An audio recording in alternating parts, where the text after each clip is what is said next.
Order. And as always, we will begin with the Pledge of Allegiance. If you would please join me in the Pledge of Allegiance.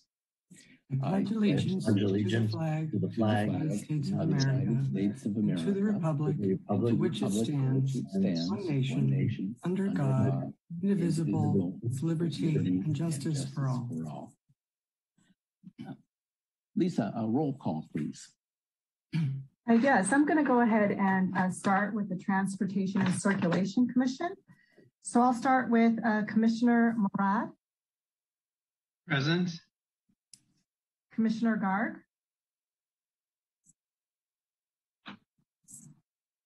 Commissioner Fairclough.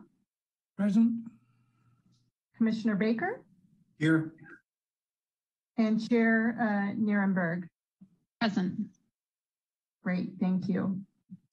And now I will move on to the Planning Commission. Commissioner Jacoponi. Present. Commissioner Garvey. Present. Commissioner Bradley.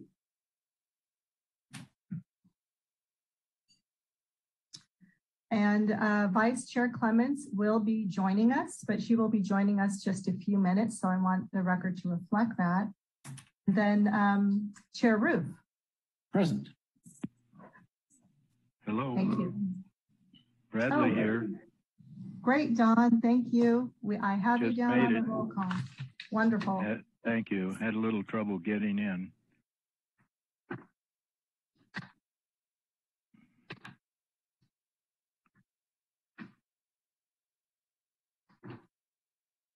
Okay.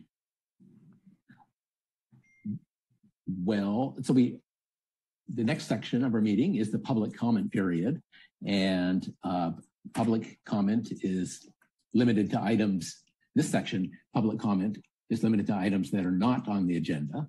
The Commission may briefly respond to statements made or questions posed as allowed by the Brown Act. However, the Commission's general policy is to refer items to staff for attention or have a matter placed on a future Commission agenda for more comprehensive action or report. So is there anyone in the waiting room who would like to speak on an item that is not on the agenda? If there is, you can press *9 or raise your hand. Not at this time. Okay. Thank you, Sarah. In that case, the next part of our meeting is the study session, where we will receive a presentation on the Eastside Innovation District Vision Plan Strategies, or the 10 Big Moves. And just to orient everyone, we'll start off with the presentation from staff, and then there'll be a period where the Planning Commission and Traffic and Circulation Commission members can ask clarifying questions. Then we'll open for public comment. Then we'll close public comment, and we'll have a final session of deliberation among the Planning Commission and Traffic and Circulation Commission members before we close the meeting. So, Lisa, would staff like to begin their presentation?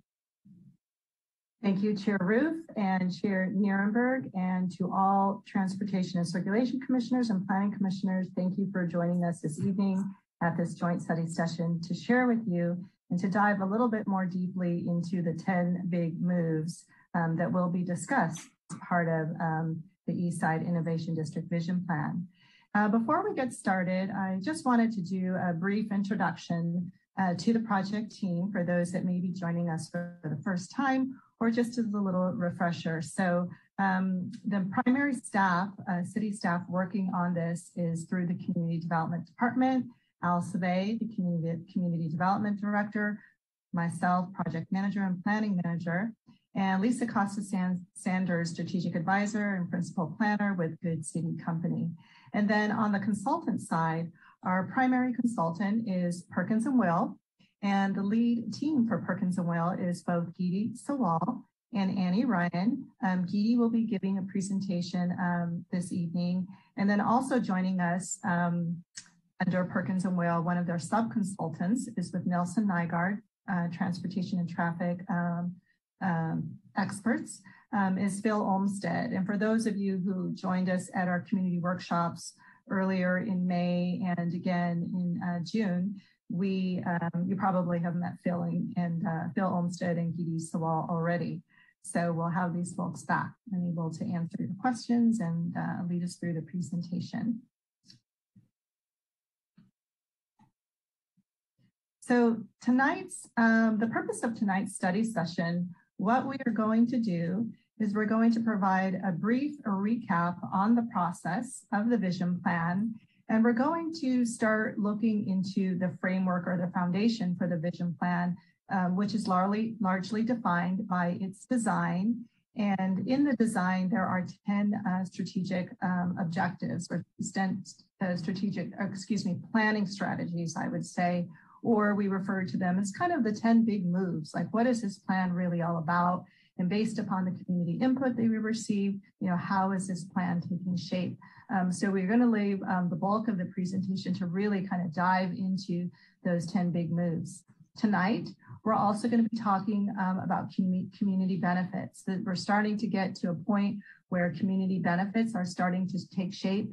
And we want to introduce some concepts around how those would work. And again, community benefits are benefits to the community that are offered and given by developers through a development negotiation, developers that are proposing larger projects where they may want to do something outside the scope of the regular zoning standards that are in our municipal code. And the way that developers do that is through proposing what is called a planned development plan. And anytime they do that, there is a development agreement that does get triggered. So this is a way that community benefits can be obtained through the city through those larger projects. And then we'll wrap up with next steps. Where does the vision plan go after tonight's study session? So to just reorient everyone to the overall timeline, this was a 9-month process by design because of the fact that there are multiple development applications that have been submitted or are about to be submitted in the area. And the City Council really saw a need to put together a plan to create a holistic vision for the area. And we wanted to do that in a way that was really efficient and made the most use out of our time, and rather than having this be kind of a longer plan. So the concept of a vision plan was born out of the need to move quickly and to really work together in a way that we can get some really good principles in a plan that we can start to use as we review development projects. So this project started in January of this year, and we are aiming to complete it in the month of September. Of course, if any of the commissions need more time, the Planning Commission needs more time, or the City Council, that date can move, and we're ready to do that. But we really are on target and on track to bring forward a vision plan in the month of September. So this is where we are tonight. This is a slide that some of you have seen before, but we wanted to share it with you once more. And the reason why we have this particular slide is really to kind of lay the foundation that when we look at the Eastside Innovation District study area, we're not looking at it in a vacuum. We're really recognizing the existing context in the neighborhood, its proximity to the downtown and the San Carlos Caltrain station and the airport, proximity to Redwood Shores, and also the greater East San Carlos neighborhood, and some other key locations throughout town, Palo Alto Medical Foundation, the PG&E site, and the Industrial Arts District, as well as recognizing some of the more natural features that sort of find their way out onto the east side, such as Pulgas Creek and a couple of other creeks as well.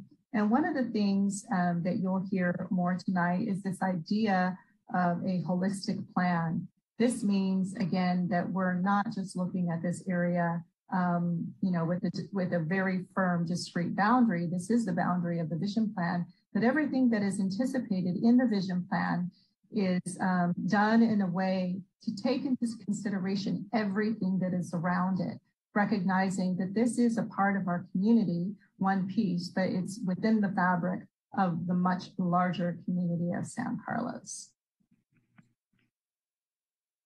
So one of the things that we like to share as we get started is sort of, how does the businesses lay out within this area? This is some of the work that we did early on to really find out what's happening in the study area and all the different business types that range, from automotive types of uses to trade support, creative design, lab and life sciences types of industries, and even, some basic, services such as cafes.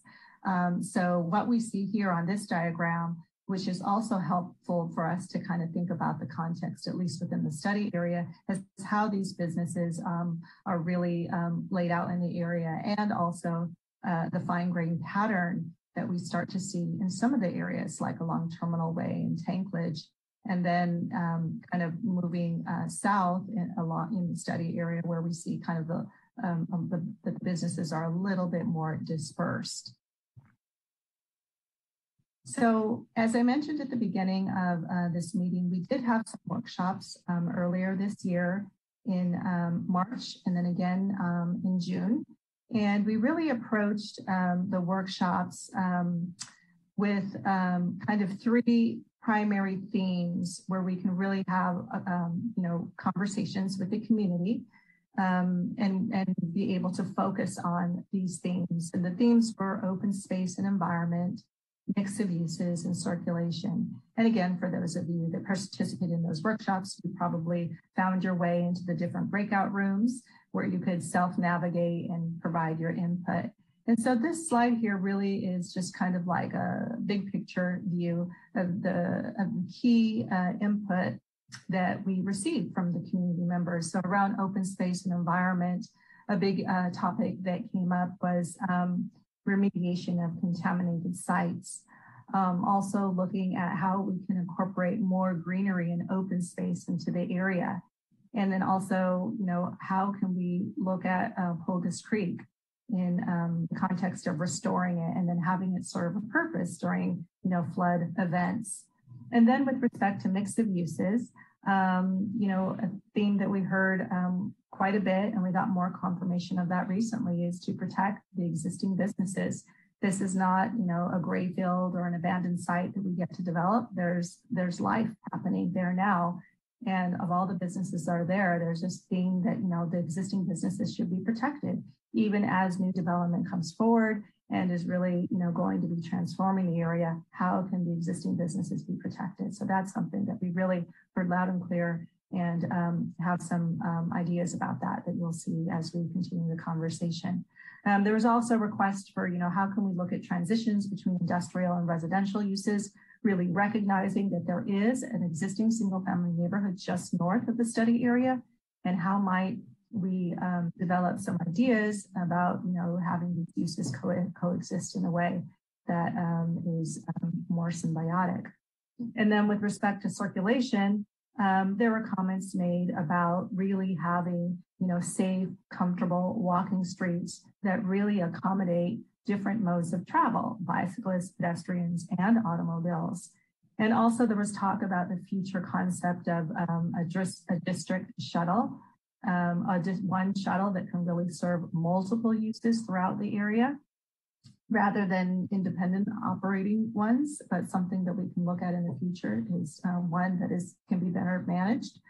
And really wanting to make sure that we, as we think about streets, we're considering the existing needs of the freight and deliveries and offloads, the real work that needs to happen in the area, and make accommodations for that as well.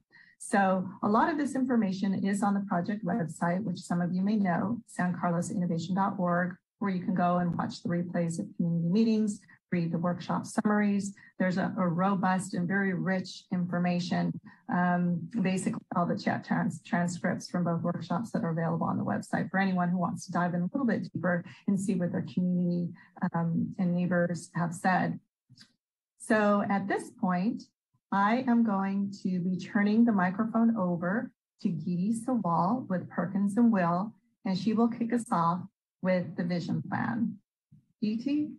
Yeah, thank you, Lisa. Can you hear me properly? Yes. Okay. Good evening, commissioners.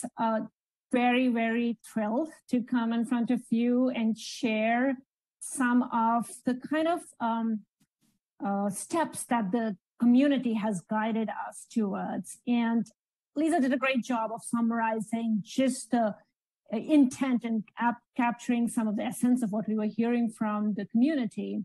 And all of this dialogue with the stakeholders and the community members in the last 8 months has given us such a rich bench of information and has been extremely helpful for the consultant team.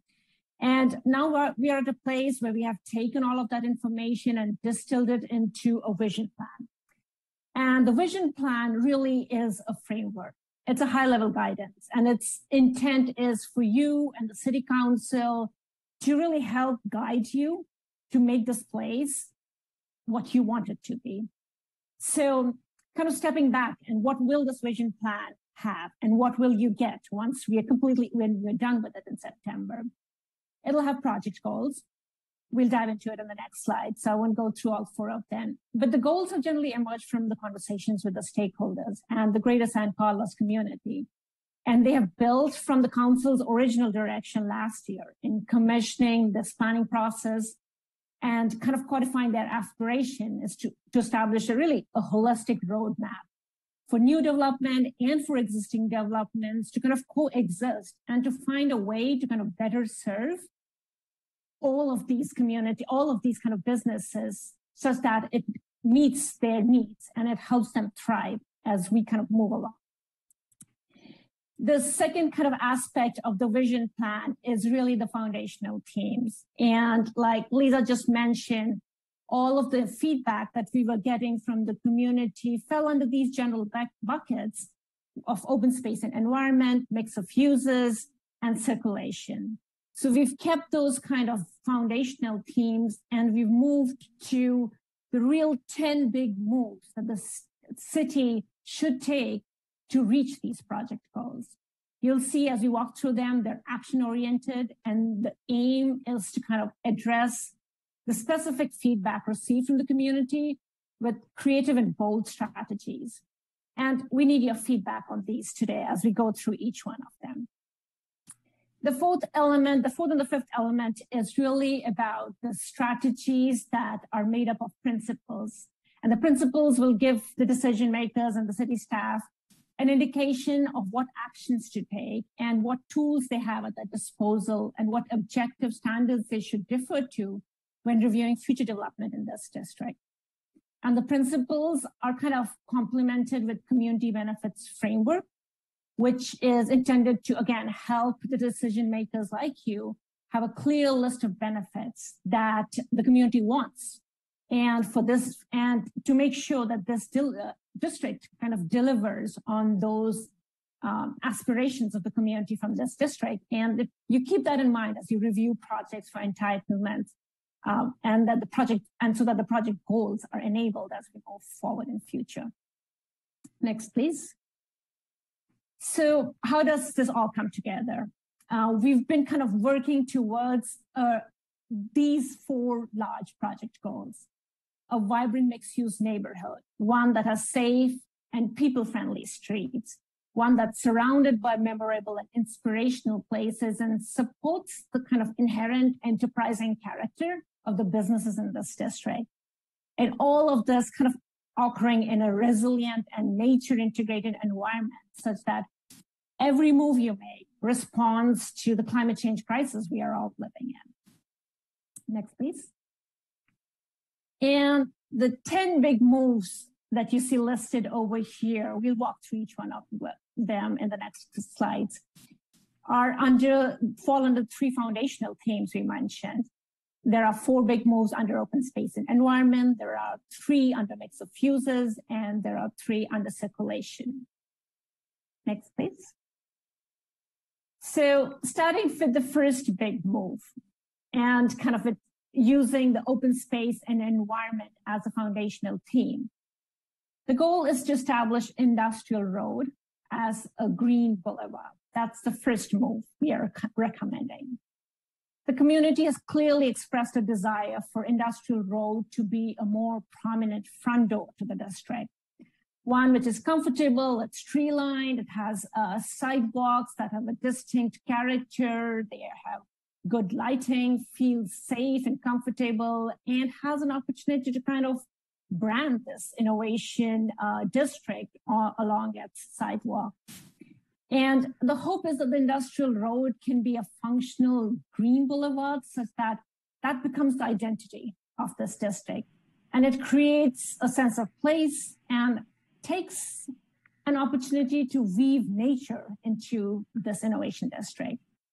The hope is that, again, the street would announce as you kind of navigate your way up and down Industrial Road, and it kind of navigates through a number of different districts and cities, that you would know distinctively that you're in an innovation district because it would feel different. It would kind of announce a completely different experience and a character.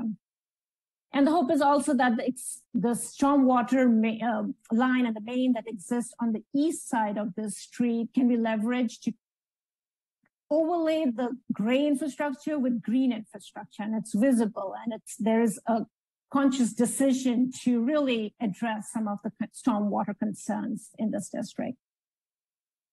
Also looking for opportunities where we can enhance pedestrian safety and pedestrian comfort and make it more like a promenade. And we'll have more images of these kind of Industrial Boulevard as we walk through it in subsequent slides. Next slide, please. And we have a number of slides in this presentation, commissioners, which are very text heavy. The goal is not to walk through each word, but to help you understand that these are the kind of detail of the principles of strategies that we are putting in place so that you have the guidance you need once we are done with this work, and you have this as a reference as you're evaluating the entitlement packages. And just to kind of summarize it, I'll stay high level on these text-heavy slides. For the first move, the principles is to consider the streetscape elements on industrial roads, such as street trees, green infrastructure, and street furniture. Look for every opportunity to be able to deliver that. Look for branding opportunities to create a cohesive, kind of a distinct district identity such that coordinates improvements of streetscape elements like signages, banners, lighting, opportunities for public art, and other elements to be really coordinated so that it really announces a very, very unique kind of an experience on the street. Next slide, please. The second big move is to kind of establish an open space network. It's pretty evident, given the nature of this district, there really isn't a big space here that can be carved out to be a park or to have play fields. That's not what this district can achieve. So the consultant team and working with the city have been really careful to see what are the opportunities to weave in nature and really invite open space opportunities through this network that helps break the kind of bigger parcels and bigger kind of blocks, and provides a very unique way of navigating through this district. And the goal is to kind of provide publicly accessible, connected open spaces and trails in the district to benefit both the existing fabric and the future users and to serve the greater San Carlos community. It's not just for people who will be working and living here, but it was also for the larger San Carlos community to feel welcome and give them another opportunity to kind of really engage with nature. Recording in progress. So the hope is, again, that we can envision a mix of open space types of different scales, from trails and linear parks that run between parcels and along the creek, and really form this larger connected open space network. Larger development parcels would be required to provide on-site open spaces, and smaller projects for whom it won't be feasible to kind of really put open space opportunities on the side, they could contribute to off-site open space developments.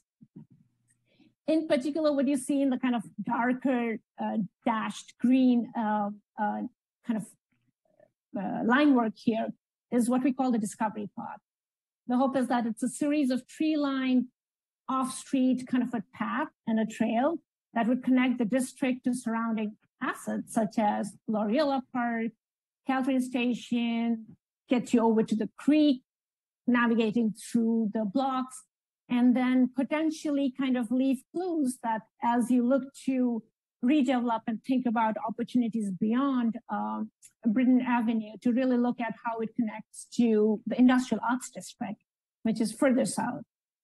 And the hope is we can give people a safe and an attractive option to bike and walk to different open spaces.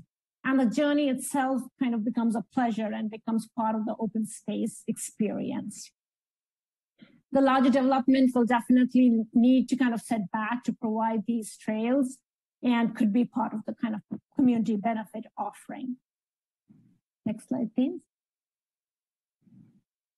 Here is an example of what this discovery path could entail. We've kind of placed a couple of precedent images that we've been inspired by, and the rail spurs that exist on the site are a possibility to explore for some of these paths, and they are a kind of 44 feet dimension, much like what you see in these images. The images that we have, they were kind of borrowed from in Emeryville Greenway in the city of Emeryville. And they are also in a former rail spur, which has been turned into a rail. And it's really a very loved community asset now in Emeryville. And we kind of want to imagine that trail or that kind of an open space path for San Carlos Innovation District. Next slide, please. And here are the principles that would help realize this open space network move. It'll be a guidance to staff and the decision makers like you on what type of open spaces to require of development, where to prioritize it, and a possible kind of suggestion for location of these open spaces. There's one opportunity on this, in this innovation district, to kind of look at a larger open space move. And that's the one and only city-owned parcel in this district, which is the Corporation Yard. The Corporation Yard has a use and definitely serves a purpose. But as we look to imagine the transformation of this innovation district, it's something for all of you to think about and the City Council to debate is that the highest and best use in this district? And the community members have raised it as a possibility for thinking about it strategically to offer more. And could it serve the community for a longer term to kind of offer an opportunity for inviting nature and an open space? And what might that mean? We kind of made sure we want to kind of really document it and hear the community and put it in place, but it will need kind of subsequent discussions and kind of studies to figure out whether it makes sense for the Corporation Yard to kind of be located somewhere else, and this could offer an open space amenity amongst other things that it could be considered for, because it's a pretty large parcel. It's over 2 acres, so it definitely has opportunity to be more than just an open space. Next slide, please. And here is what these moves could look like for Industrial Road.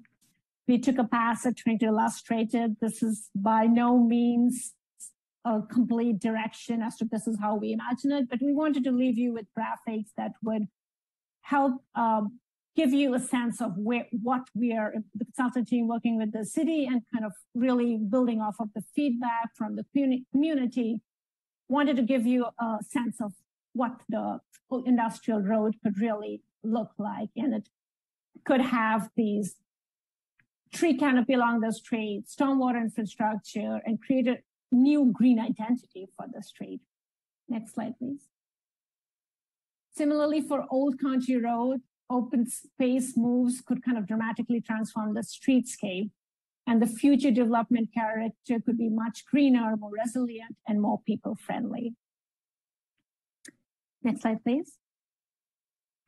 The third move, still staying under the open space and environment foundational theme, is to reimagine Pulgas Creek. The goal is to establish the creek as a vital and an accessible community open space with new connections to this natural asset and improve stormwater and flooding management strategies. Larger parcels on the north side of the creek present greater opportunities to expand the stream development and maintenance overlay district that exists. And with greater development setbacks from the creek, projects could handle more stormwater detention on site and reduce the burden on the creek. Really kind of considering the health of the creek as we move forward has been important for the community. And we wanted to kind of really document it to say that we need to explore opportunities to enable the health of the creek. And all of this will need further studies because this vision plan definitely didn't have the time or couldn't kind of really get into that nitty-gritty to figure out what is actually the requirement. But the hope is that we could have trails along the creek. There could be larger central open spaces, and it would allow the creek to become a true public asset and that people can visit and experience it up close, and that it would be open for not just the people right adjacent to the creek, but it would be an amenity for the larger community to come and visit and really help with the flood management issues also. Next slide, please. The recommended principles under this, a big move is to kind of increase the development, the overlay district and development setbacks, which is currently, there's an ask for 25 feet from top of bank as a setback, and requiring trails on the north side of the creek, but the parcel is larger, and our hope is that there could be further studies as needed for any restoration or water management improvements that might be desired as the developments happen along it. Next slide, please. The fourth big move and the last one under the open space and environment team is to integrate recycled water infrastructure. This was definitely something we've been feeling extremely aspirational about, but the goal is to reduce the demand for potable water, both within the innovation district and throughout Greater San Carlos by providing a recycled water infrastructure. This, for the consultant team and for the city, was really important and something that we heard from the community. So it was very heartening to get this suggestion from the community itself. We all know that we're living in a water crisis in California, and we cannot continue to operate with business as usual. So what can we do through this vision plan effort to not miss this opportunity and look for ways how new development take a bold stance on water use and look for more resilient long-term strategies? And the vision plan kind of identifies a potential opportunity to connect to the Redwood Cities system on the other side of 101 and look for feasibility to explore having the recycled water infrastructure actually kind of navigate its way from below the 101 freeway. Meanwhile, I think one of the asks could be that new development be equipped to receive recycled water in future so that when that infrastructure is in place, developments can avail the supply of recycled water. And additionally, low impact development requirements are also envisioned, setting a new standard for kind of excelling in the Bay Area and setting clear message for environmental values that San Carlos kind of holds dear. Next slide, please. The fifth big move is under the Mix of Fuses foundational theme. So we've been kind of studying the fabric that exists right now very carefully, and our ask is to kind of support distinct district sub-areas. We see two very distinct sub-areas that enable a diverse mix of uses, businesses, and development types to thrive. The boundaries of the sub-area basically were kind of informed by a few key factors. One was parcel size, the other was kind of existing businesses and land uses, and the third was kind of just the recent development activity in this innovation district. So the larger area that you see in yellow is the Catalyst sub-area. This is where the redevelopment is starting to happen, and bigger parcels, more which have a potential for larger flow plates, generally life sciences and office uses that developers are proposing are happening in the Catalyst 6 sub-area. This is the area where new development and the non-industrial uses should be prioritized. The parcels are further from the residential fabric, and they can support the larger buildings, and they have an acreage to support additional community amenities like open space and a desire for more activity and vibrancy and community life. So our hope is that that would kind of come from the Catalyst sub-areas. The industrial core, on the other hand, is different. It has smaller parcel. It's a much more finer grained fabric, and it has much smaller buildings and businesses in there. And the development scale that has been working really well for many of the current businesses. And we do feel that this should be protected to enable these businesses to continue to thrive. These small scale development have been beneficial not just to the city of San Carlos, but to the entire San Carlos region. And it's important for us to figure out what does it take for them to continue to feel welcomed and to thrive. Next slide, please.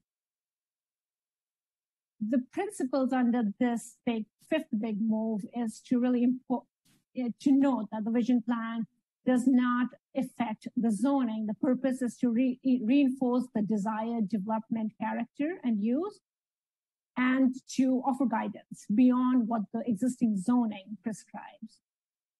For the Catalyst sub-areas, this means maintaining the existing 50-foot height. The vision plan stays silent on heights, and it kind of continues to look to the zoning regulations to inform the height. But the hope is that it would allow for potentially higher development up to 120 feet through planned development approval, but it would kind of welcome that. And the vision plan proposes a tiered kind of a development system where certain resources and community amenities, such as open space and active ground floor users, would be required at bigger increments based on the scale of the development. So the Catalyst sub-areas development would be able to offer back more in terms of community benefits than the smaller grade development that might be possible in the industrial core area. And in the industrial core in specific, our kind of recommendation is that we could try to preserve and maintain as much of the existing land use and the development character. And one way we feel this can be achieved is through limiting how many parcels could be assembled to kind of make larger kind of moves and developments possible. And our hope is that maybe it's kind of restricted to no more than 10,000 square feet. So for example, some of the smaller parcels, smallest parcels in this industrial core area are a little less than 5,000 square feet. So maybe making a bold statement that no more than 2 of these smaller parcels get assembled, and that we really intentionally try to maintain the finer grain fabric of this place. Next slide, please. The sixth big move is to, and staying under mix of uses still, is to prioritize these kind of energy activity hubs, which are kind of spark of energy. So kind of look for segments and nodes where there can be more of the community offering ground floor use, community facing ground floor uses. And the hope is that this could provide the daily amenities and bring some vibrancy into this district and look to strengthen the social fabric of San Carlos. And this will mean kind of intentionally looking to define these locations, which we have taken a stab at identifying, and to define the kind of users that we feel are users that the community has shared with us that they would like to see in this innovation district, and encourage people to kind of walk and bike to these for their everyday needs to these activity hubs. And it would serve both the businesses there, but also the residential neighborhood next door. And also in many cases look to really invite the larger city of San Carlos community to come and explore this district. And these hubs could kind of really be connected to each other with a walkable loop, which you see us kind of really connecting all of these activity hubs, but also looking to strengthen the connection to downtown so that it really starts stitching some of the offerings of San Carlos in this area of the city. And it's important that any new activities in the district work in concert with downtown. It's by no means meant to kind of take over the life and the foot traffic from downtown, but build on the city assets like downtown, like the industrial district, and not to kind of compete with any of those offerings in those districts. And the new employees coming into the district over the coming years would probably be able to kind of address some of their daily amenities like dry cleaners or cafes or restaurants, whatever that might be. It could really give them also an environment that they could walk to for their needs as they kind of navigate through this neighborhood. Next slide, please.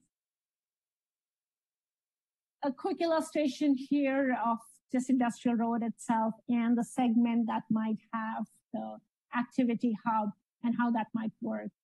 The hope is that there could be some consideration for setbacks to create more of a spill-out zone for the ground floor users.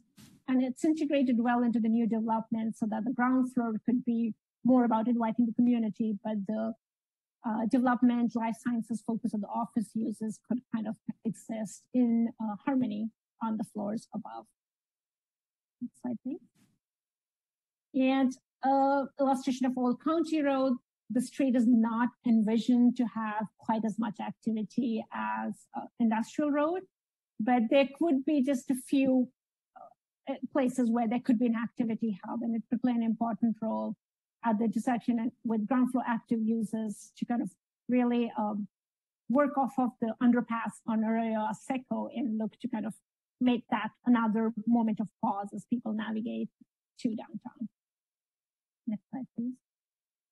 The principles that will be provided for further guidance to constitute this activity hub and the active users really are around where setbacks are desired and to create some additional kind of public gathering spaces that frame these active users and enliven the space. And the guidance would also be provided on the desired look and feel of activity hubs, just to kind of build on the safety and the more attractiveness of the public realm along that segment, and what might be the kind of hardscape, softscape that would be desired along with shaded seating or mobility elements like bike parking, just kind of give a guidance as to how that could feel welcoming and feel safe and comfortable. Next slide, please. The seventh big move is about fostering an inclusive business environment. And the goal is to protect and support small businesses and the rich ecosystem of skilled trade and manufacturing jobs within the district, and to retain and attract a rich diversity of industrial businesses. We do know, and Lisa had shown in a quick snapshot, that this is an important economic engine of the city, and it serves a larger region. And also, as we've been kind of working on a number of innovation districts from across the nation, we do know that the bigger kind of footprints of life sciences innovation district need to be fueled by these smaller startup kind of enterprises that can exist in these warehouse and kind of settings. And we want that synergy to exist. They just kind of feed off of each other. And it's important for that fabric to be in close proximity to these larger, newer developments. So the hope is that we can provide a step-by-step approach so that as we move forward, once this vision plan is in place, the city can look to kind of create an inventory and catalog the industrial businesses in the district and know what is there today and what needs to be put in place for future, such that it informs any kind of economic and kind of market trends that you are seeing. and that it incentivizes new development to build or fund the creation of more industrial spaces of all scales, especially the smaller scale that we see here. This would be informed, again, we'll need analysis. There'll have to be next steps for all of you to kind of dive into and inform this process. And it'll need to work with existing businesses, and their voices have been strong, and it's been very encouraging to hear them and to understand how they see their district and what their hopes are for this district as we move forward. And Industrial Arts District in San Carlos itself offers a really good example, and there can be lessons to be learned from that organized kind of a community and organization. We've heard from the industrial core business, and the primary concerns are around parking and kind of waste removal. There, more conversations with the businesses would probably help us identify other ways that the city could leverage new development to support these users' need. But their hope is that we're not looking to beautify this place but to kind of provide the amenities and the elements that serve their needs. And there's a lot of freight travel that happens, and there's need for parking, and there's need for more safer sidewalks. And we hope that this vision plan, we want to kind of put those out there so that there's a recognition that these are amenities that need to be there for the businesses to thrive. Next slide, please.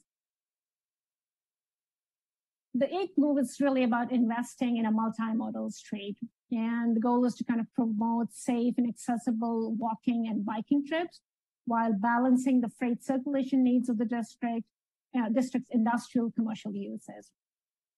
Creating a street network that encourages all users to bike and walk over driving is critical. Our hope is that just being so close to the Caltrain station, we really find ways for people to navigate the first mile and last mile and not have resort to just driving from one move to the other, from one need to the other, but look to be able to really enjoy the kind of paths that are being created, which would feel welcoming for all. And the street hierarchy shown here furthers the goals of the city's bike and ped master plan and outlines more context-specific guidance for future streetscape improvements. The Industrial Road and the Old County Road envisioned as the two primary connectors of the district.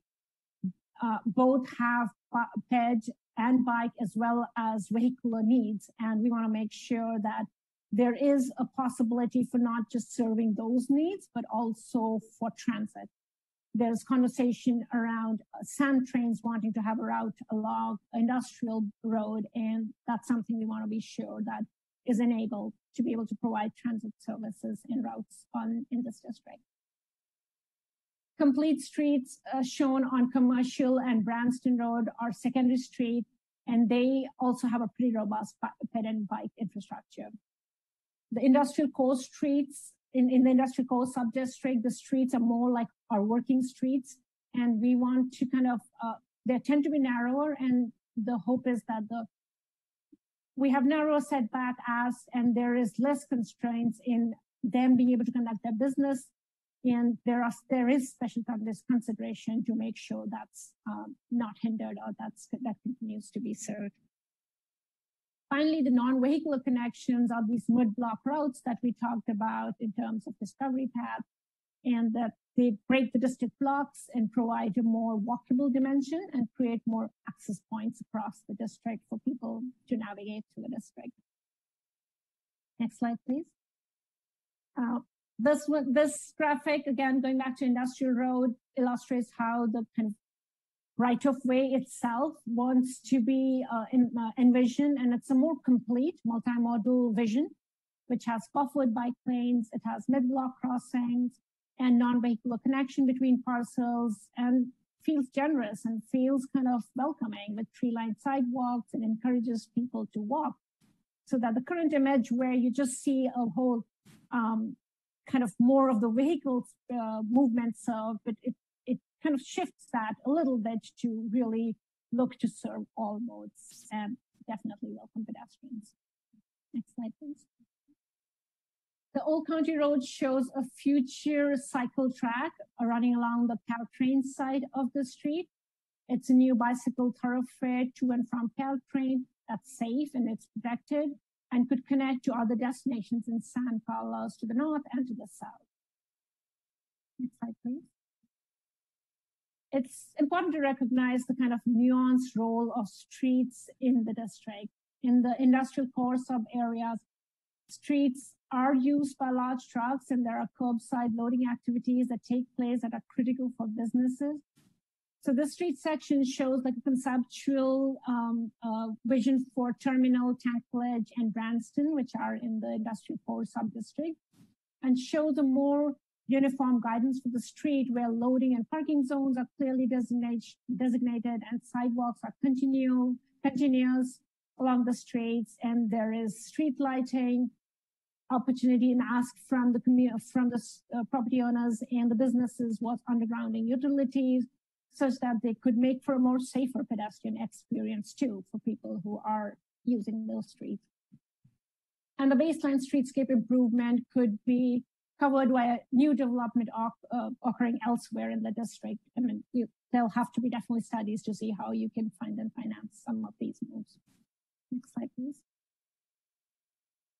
The more detailed streetscape guidance, again, the principles here are about sidewalk minimums, bike lane aspirations, stormwater and tree planter hopes, and travel lane kind of minimums. And also including guidance on setbacks, which are not allowed in the Catalyst sub-area except in 8 cases of activity hubs. Next slide, please. And the specific principles, again, a lot of words here, just to kind of stay high level here. The industrial, there's guidance on bike lanes, pickup and drop-off zones on street, stormwater tree planter placement considerations, and very importantly, there is an expectation that there aren't parking garages fronting these industrial roads. They could have access, but I hope is that the actual frontage of the parking garages would be set back and would be aligned by other buildings that have other uses.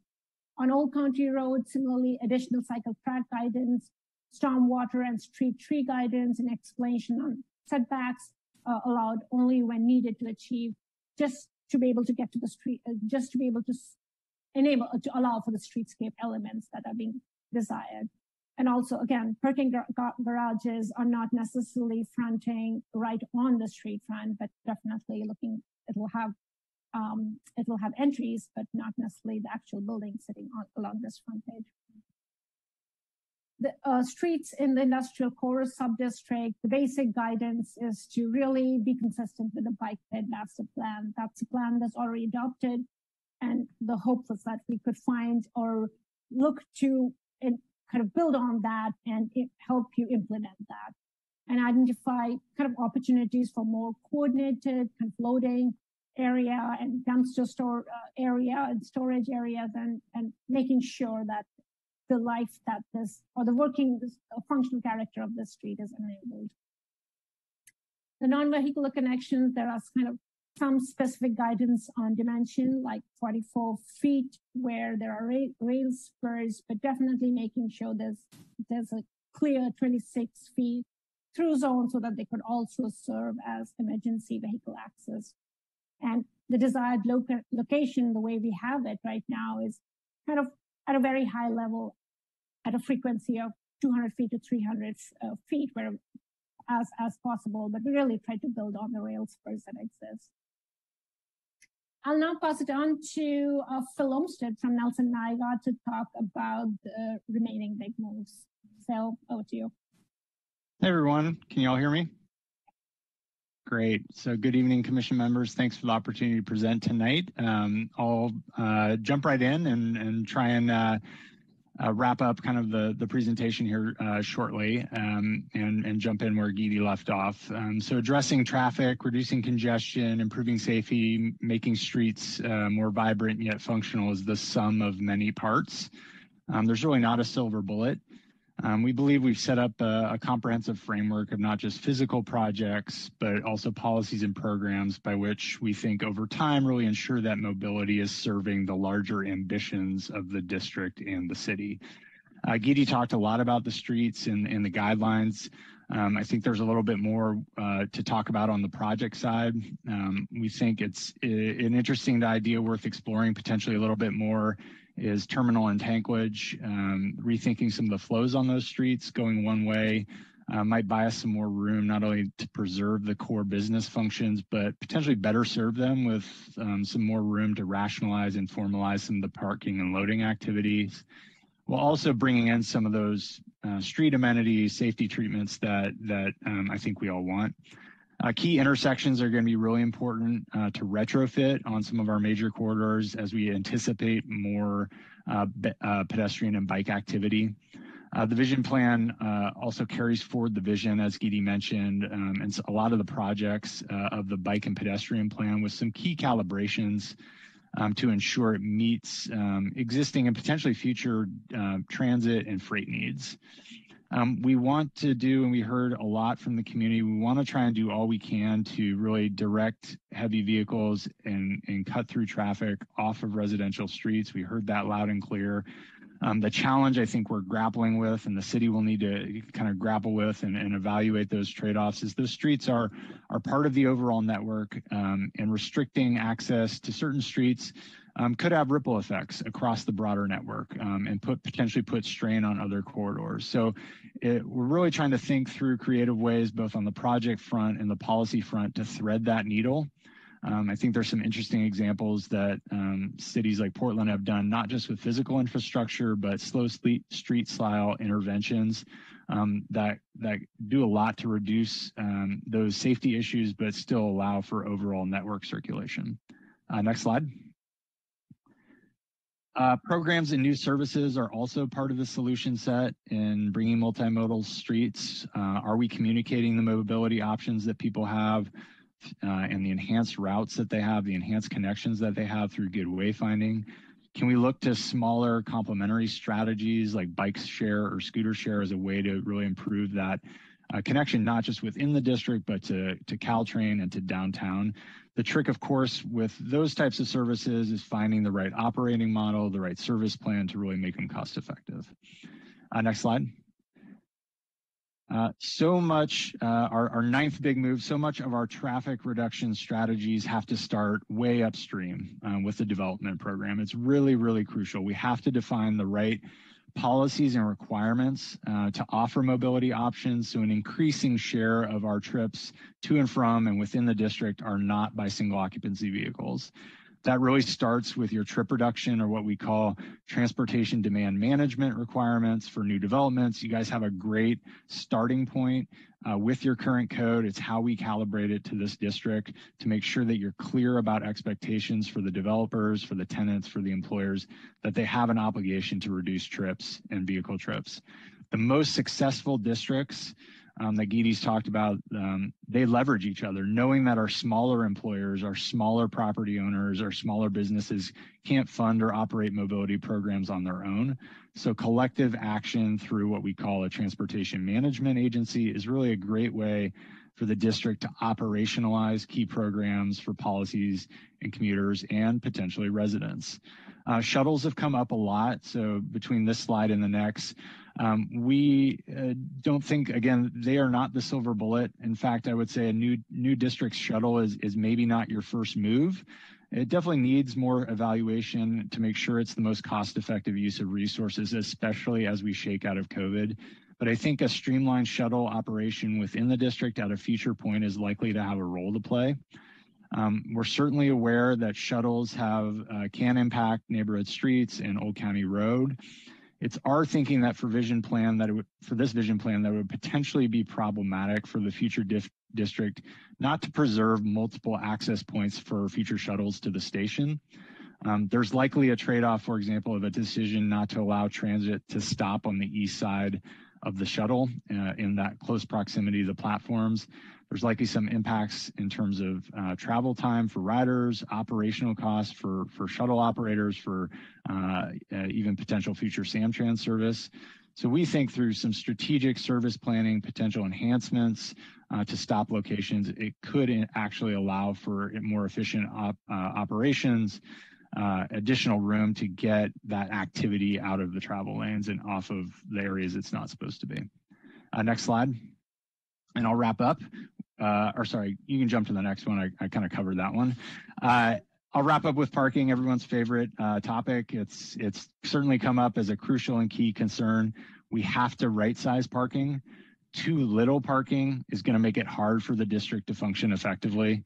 Too much parking, though, is going to make it harder to reduce that congestion upstream.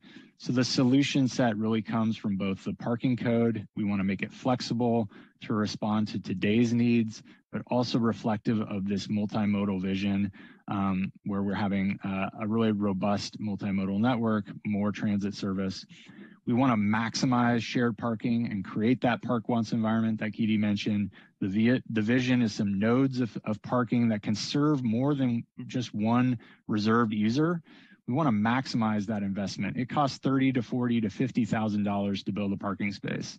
We want to make sure that that's working as much as it can for the district. And finally, we need to manage parking proactively. So bringing the latest tools, technologies, and systems to ensure that our prime on-street spaces are directed to the right mix of loading and parking activity for the right mix of residents, employees, and customers. And I'll stop there. We had a big presentation. I think that's it, but we're happy to take, I think, questions now, right? No. Oh, no, sorry. Oh, no, geez. I'll jump in here. Okay, so, sorry, Keedy. Continue on. So this is one quick graphic that pulls it all together and really helps you have a framework or a big kind of a cheat sheet of how you want this district to move forward that serves the businesses that are there, but also really becomes something that the city of San Carlos can look to in general, look to kind of visit and aspire for this to be more welcoming for the larger community. So that's a quick graphic that kind of pulls all of those moves together. And with that, I want to kind of move the conversation to community benefits, and I'm going to turn it over to Al to speak about the community benefits. Thank you, Geety. And good evening, Chair Roof, Chair Nirenberg, members of the Planning Commission and Transportation and Circulation Commission. I'm Al Cebeda, Community Development Director.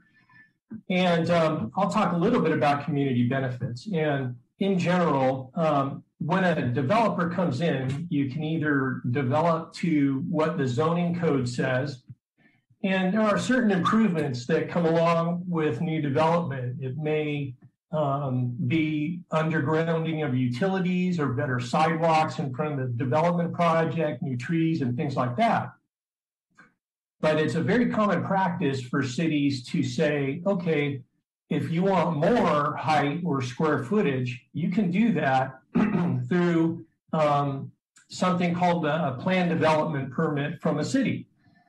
And that triggers then additional benefits for the community. And so how do you secure those additional community benefits above what would normally be baseline requirements and things that you would ask for with a regular development project?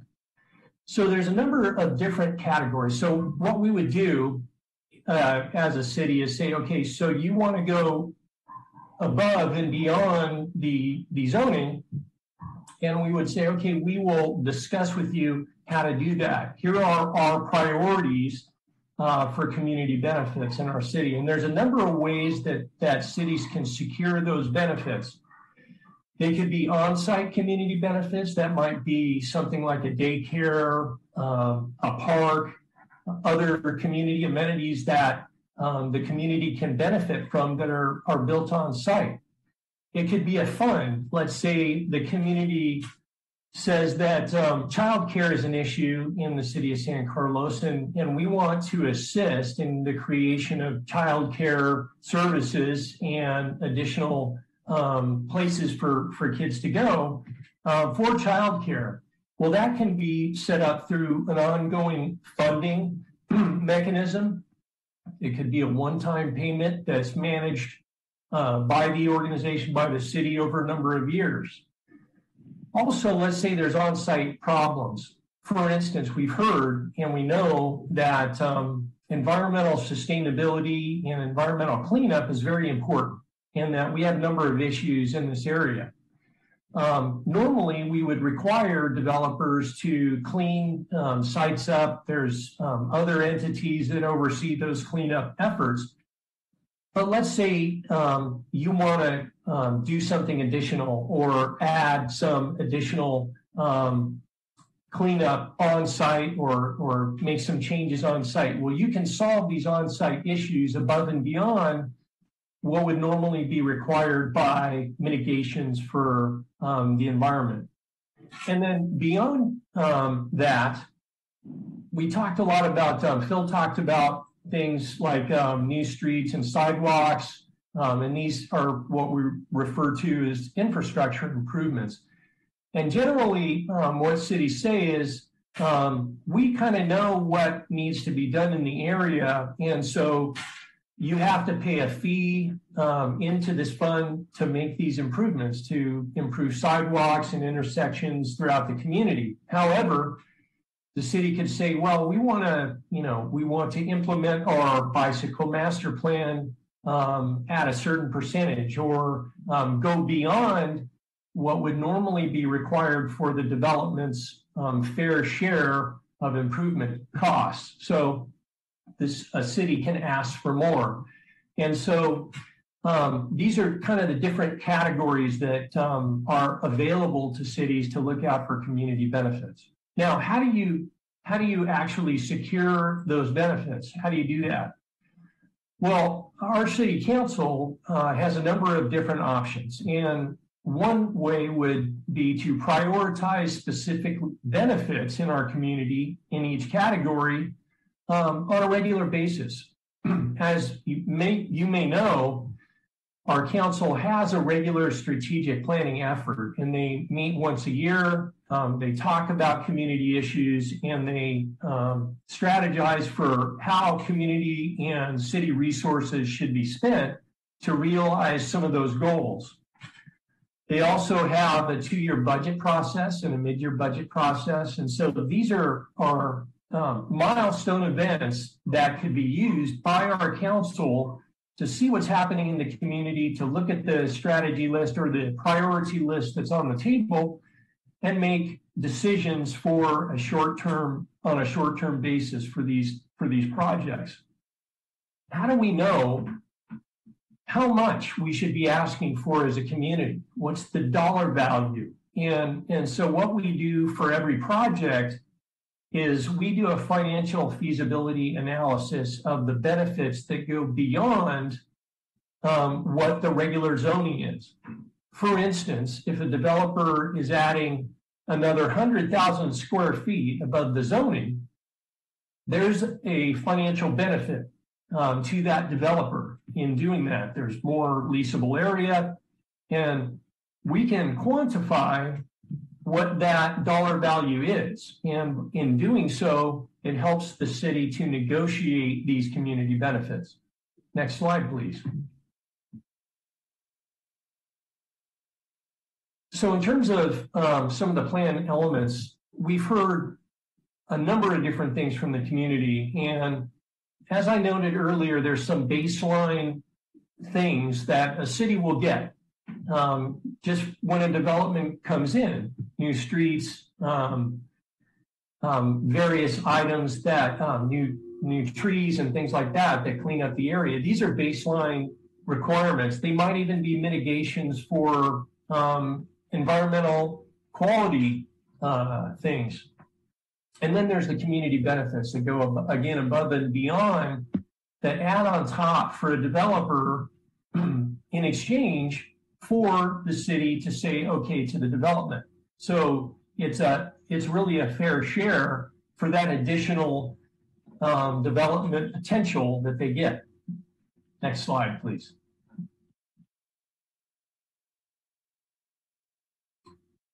And so this slide, this slide is attempting to do is we've had a number of discussions. We've had community meetings, we've met with stakeholders, and we've talked to a wide range of folks in the community, property owners, business owners. And what we've heard in the light blue are the community benefits that are important to the people that we've heard from so far. And so you'll see things like public parks under open space, daycare, economic development, industrial business retention, affordable housing. And so these are the things that we know are important to the community. And we also know that these are the things that go above what a normal development would be expected to provide if they were just conforming to zoning. And then the darker colors there, the ones in bold, are additional mitigations that the city can ask for. Phil talked about transportation demand management policies and programs, open space activation. And then there are a number of best practices that we've seen in other parts of the country, in other cities, and those are the ones you see in the lighter script there: senior housing, supportive housing, small business network opportunities. And so these are really all part of the list. But I guess in terms of some of the key issues that have been identified by our community and the people we've talked to, those are the ones in the light blue there. Thank you. Next slide. Lisa. Thank you, Al, and thank you, everyone. We're now kind of wrapping up our portion of the presentation, and we'll be turning it back over to Chair Roof to work with the Commission and Planning Commission and the Transportation and Circulation Commission to answer questions, and then we'll take public comment. But before we do that, I wanted to share with the community what are the next steps after this evening. Well, on the calendar, we have scheduled a City Council study session on Wednesday, September 8th. This meeting will start a bit earlier than this one. It will start at 5:30. So if anyone is interested in attending the City Council study session on this plan, please do join us on September 8th at 5:30 p.m.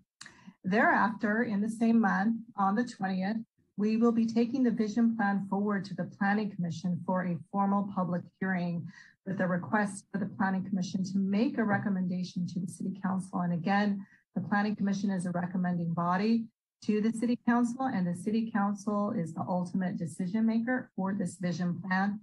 And our target date to take it to the City Council is September 27th. But as I mentioned at the beginning of the meeting, where we need to pivot, either to allow more time, we will do so. And we will continue to use email as a way to communicate with the public about these dates and study sessions and hearings that are coming up on the calendar.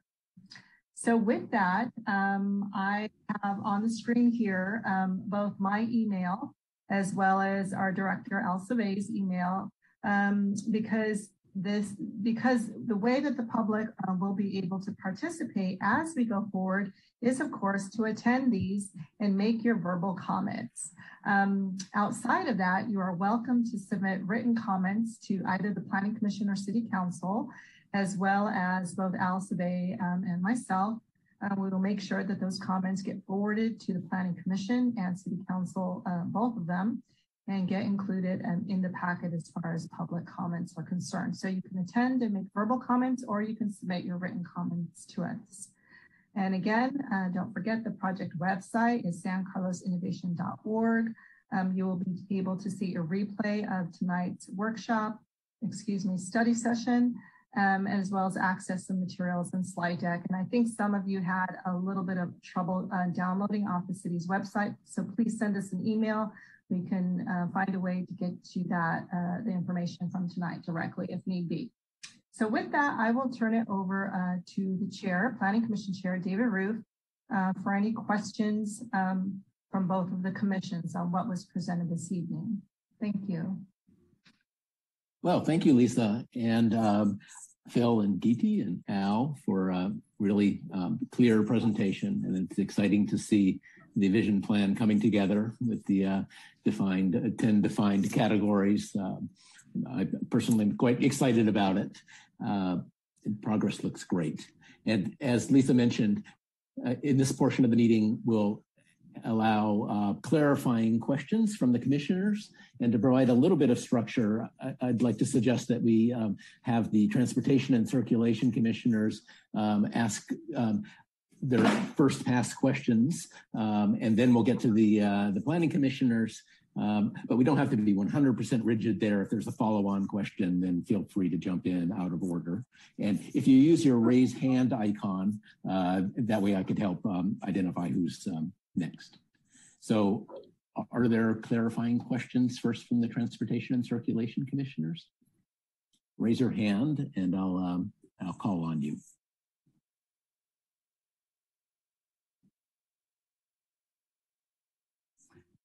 I see Sandy. Sandy Nierenberg, welcome. This is going to be a clarifying question about process. So are we only asking clarifying questions and not actually providing any substantive questions or comments right now? I think it's any question goes as far as deliberation, trying to prioritize, identify themes that we agree on. The deliberation will happen after the public comment session. Okay. So I have I guess a couple clarifying questions. So the first one being, was there any consideration given to addressing traffic improvements for the east-west flow through the city? That is constantly an issue that comes up before our commission in terms especially of accessing 280. And with the amount of commercial space that's going to go in here, we have to anticipate that people are going to be trying to get over to the 280. And so what sort of consideration and thought was given to traffic flow outside of just this immediate district?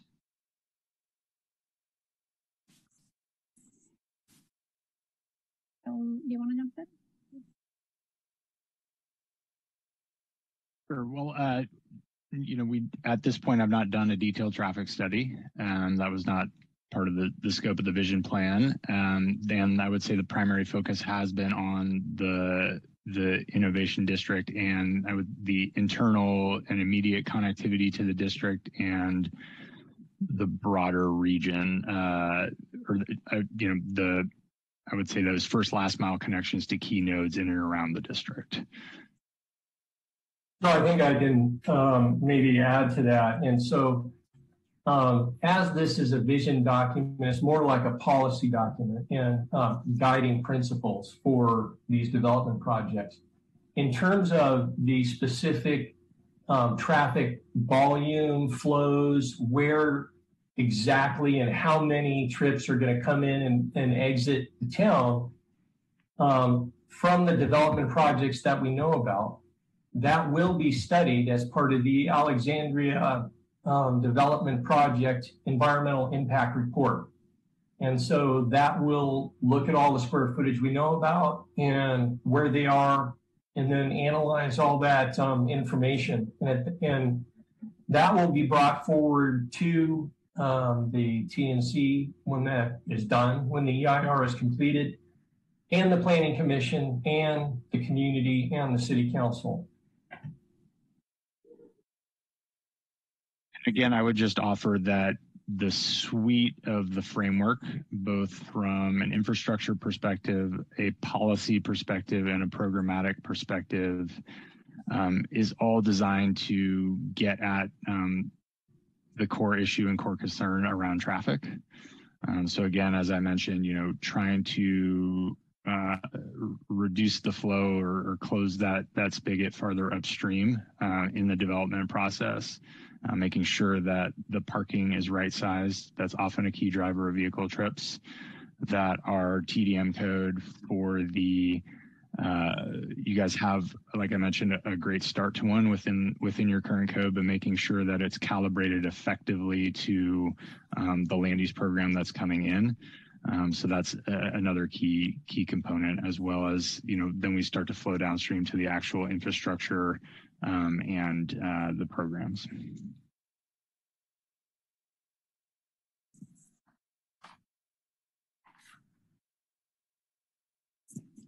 Okay, I see that Matt Baker, did you have something to add? Your hand is raised. Yeah, I have it. It's not on this point though, so I should wait until we're done with this point. Or if there are follow-ups here. Mm-hmm. And Liron, you have a comment on this point? Yes, thank you. And can you hear me? I'm using a new microphone, so very clear. Great, thank you. So it builds on Sandy's question / comment, and recognizing that we will still have, studies, whether it's for individual projects or whether it's for the vision as a whole.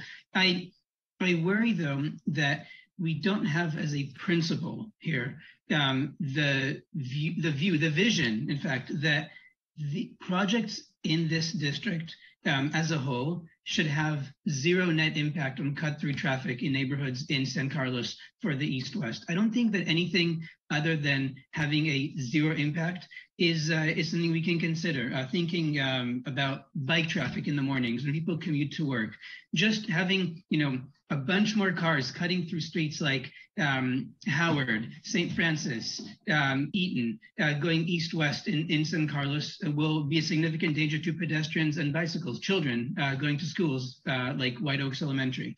And I worry that in this vision, despite having so much thinking done about traffic in the region, there's no principle about traffic outside of the district, and I'd really love to see this adjusted to also include that as a principle. Okay, thank you. Let's see. Looking at the question, the people who've raised hands from the Transportation and Circulation Commission, are there outstanding questions from the TNC? I just had a clarifying question. And I apologize if you've covered this and I just missed it, but the vision plan is not envisioning any residents scattered throughout the development. It's entirely commercial, industrial. Am I wrong about that? No, that's correct. Okay.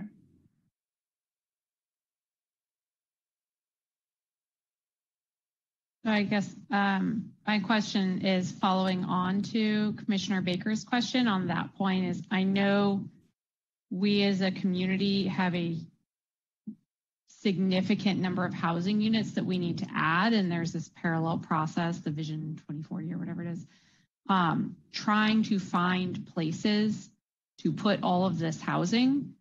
And so can we maybe just get an understanding to help us guide our further discussions on why housing is not considered? It just seems like a massive missed opportunity to not put any housing in this area. Lisa?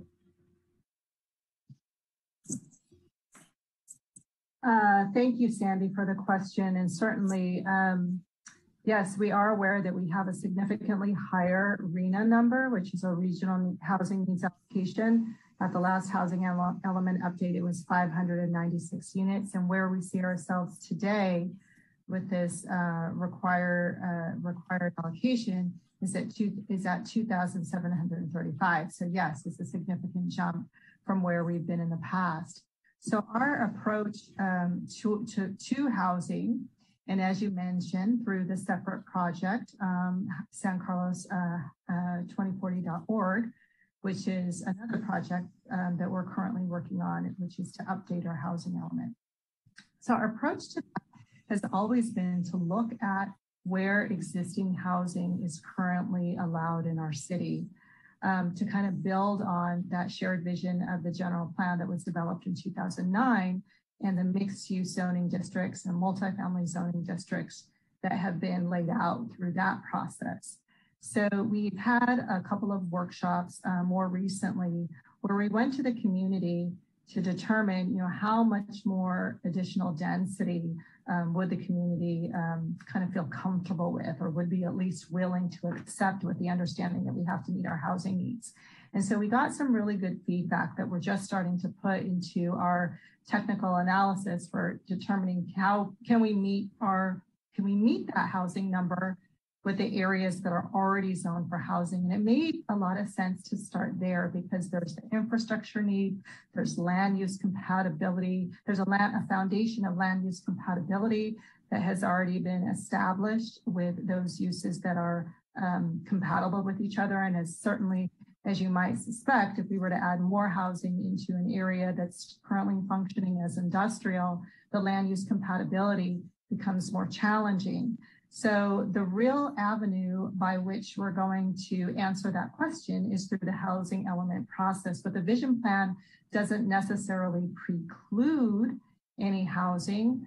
It's really setting the foundation for design. It's not changing any land use designations or zoning. It doesn't do anything to the general plan designation or the zoning designation if it were to be adopted. It's really a guiding tool and a decision-making tool that decision makers can use as they evaluate projects. So that was our thinking behind the housing question. And we have heard, similar comments that, here is an opportunity. But the way that we wanted to look at it first, to really build on the infrastructure and the services and the land use compatibility factor, was to look at areas where we could increase the allowable units to the acre in order to meet the RHNA. And if that doesn't work, we're willing to go and look at areas, other areas as well. So we're not quite there yet. We're getting very, very close. It could be within the next several weeks, we'll have a better idea on that. So long answer, but that's generally why we didn't kind of put, anything in here yet, because we really needed to kind of stay within the context of the housing element work that we're doing to see what we can accomplish. And if it means that we need to look outside of our multifamily and mixed use zones because we can't meet that 2,735 unit count, then we'll obviously need to do that and figure out which places make the most sense from a land use compatibility factor, and also sites the state will accept as being really suitable for housing. So that's the answer. To understand the timeline, though, this is going to get adopted in a few weeks, it sounds like. And so this is likely going to get adopted. And like you said, there's all of these permit applications coming in or that have come in that will be processed prior to actually considering this as an area to add more housing. Am I understanding that correctly? Well, the vision plan won't be adopted in a couple of weeks. It will be adopted sometime after September 20th. So we'll have some answers before September 20th, before the plan actually gets adopted, to see where we meet those numbers. And we know that's going to be the question, as you raised it tonight, maybe our commissioners had that question as well, as we expect our city council members to have the same question. So that's the schedule for adoption of the plan itself. And again, it doesn't preclude any land use changes or zoning changes that could be integrated through the housing element project. And then as far as the development applications, yes, they have been submitted, but they still need to go through the public hearing process. There hasn't been any study sessions on the larger projects. These are fairly large. Typically, we do study sessions on these, and then they go through the public hearing process. So there's still a lot more comments and observation and the environmental analysis that needs to take place. So those development projects are not getting, their permits in planning permits, at least, not anytime soon. So hopefully that kind of clarifies it a little bit. Commissioner Liron Morad and Matt Baker, do you have additional questions? I see your hands are still up. I have one.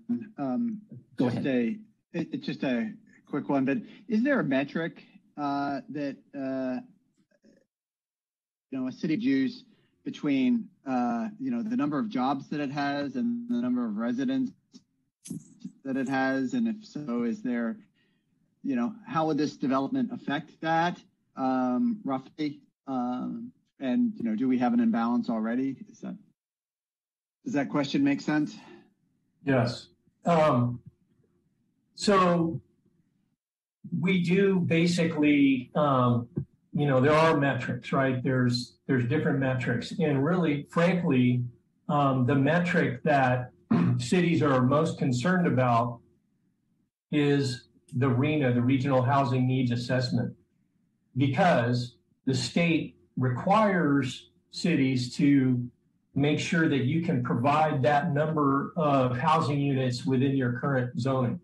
That's the key metric, and it's the hardest one for cities throughout the state of California to meet, as you may have read and heard about and talked about. There's other metrics. There's what is a good jobs housing balance in the city of San Carlos? If we look at our metrics in terms of the number of people we have living here versus the number of jobs we have, we're very close to a perfect balance as of today. But that's just a number. And there's all kinds of different considerations. What we will do as part of the housing element update is we'll get more into the details about, what are the general metrics that are used in housing circles. Is it 1.5, housing units to one job, that kind of thing. So we're going to be providing that information to the community as we develop those numbers with some economists and get all the most recent data together for you. But I can tell you again, as of today, if you look at the numbers in terms of jobs versus housing, we're just about right on balance.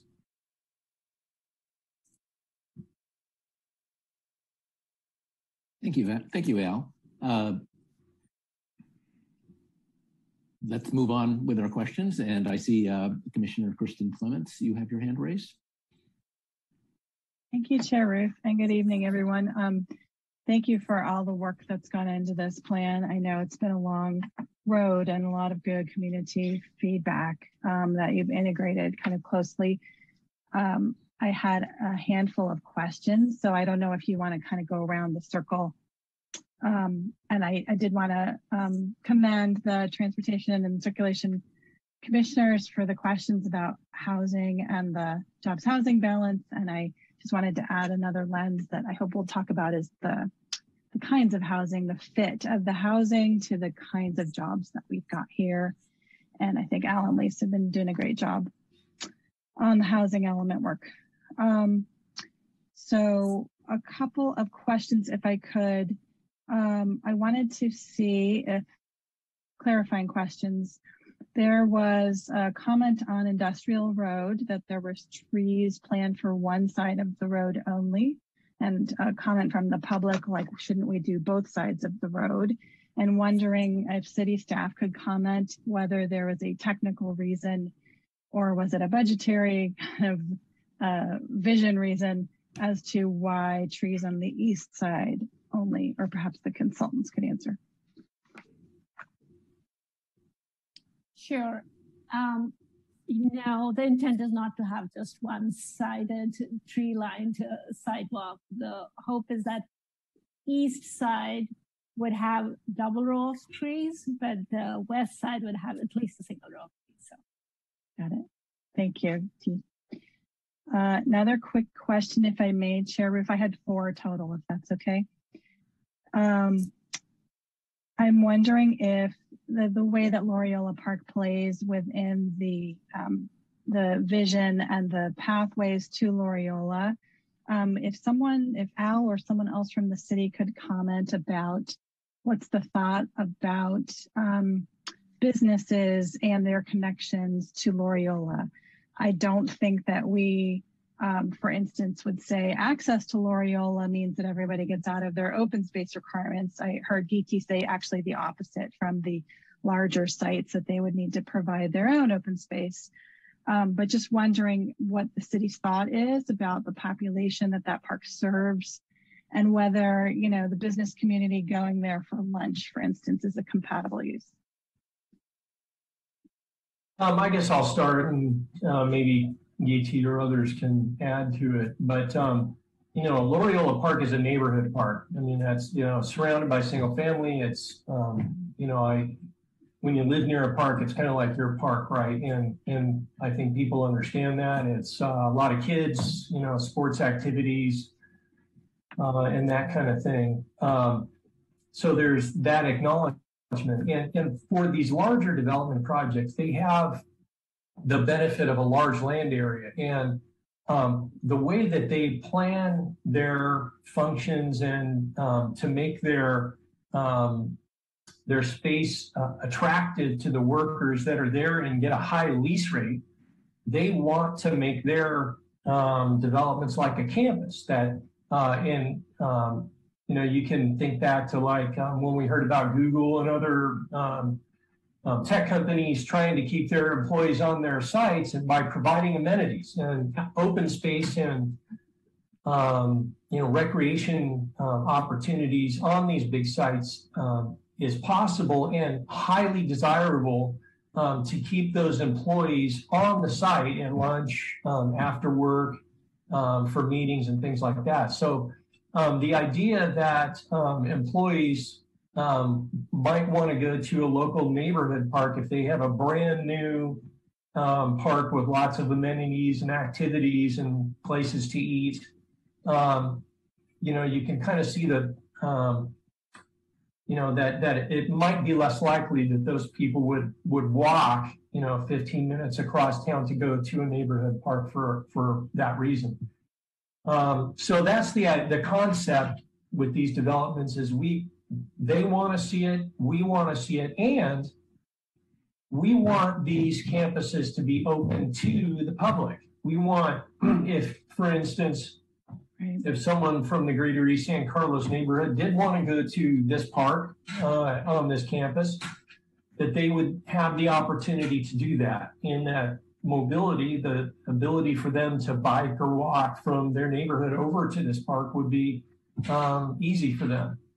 So that's something that's different that we're seeing in the marketplace. What we found in our discovery process, investigative process at the beginning of the plan was that, in the 80s, 90s, and early 2000s, these campuses were walled off from the community, and they may have had some parks and recreational opportunities, but they were secured and you couldn't go and enjoy those if you were just a member of the city or the community. And so that's also a big change in the dynamic that we'll be asking these developments as they move forward in the future. So I think that's almost just a start to this question, but hopefully I helped to clarify it a little bit. You did, thank you. And I'm happy to hear about the intended porosity of their sites and hopefully a net gain for the public use. Two more quick questions about kind of interfacing with a neighborhood. One is about parking, and it's a classic question. If you've got a lot of demand on the periphery of a neighborhood, what are the tools you use inside the neighborhood to ensure that there's not unintended consequences for them to get overflow street parking that's free and stays there all the time? So are the parking permits in place, or what kinds of tools do we see that could be complementary to the businesses going up in that area?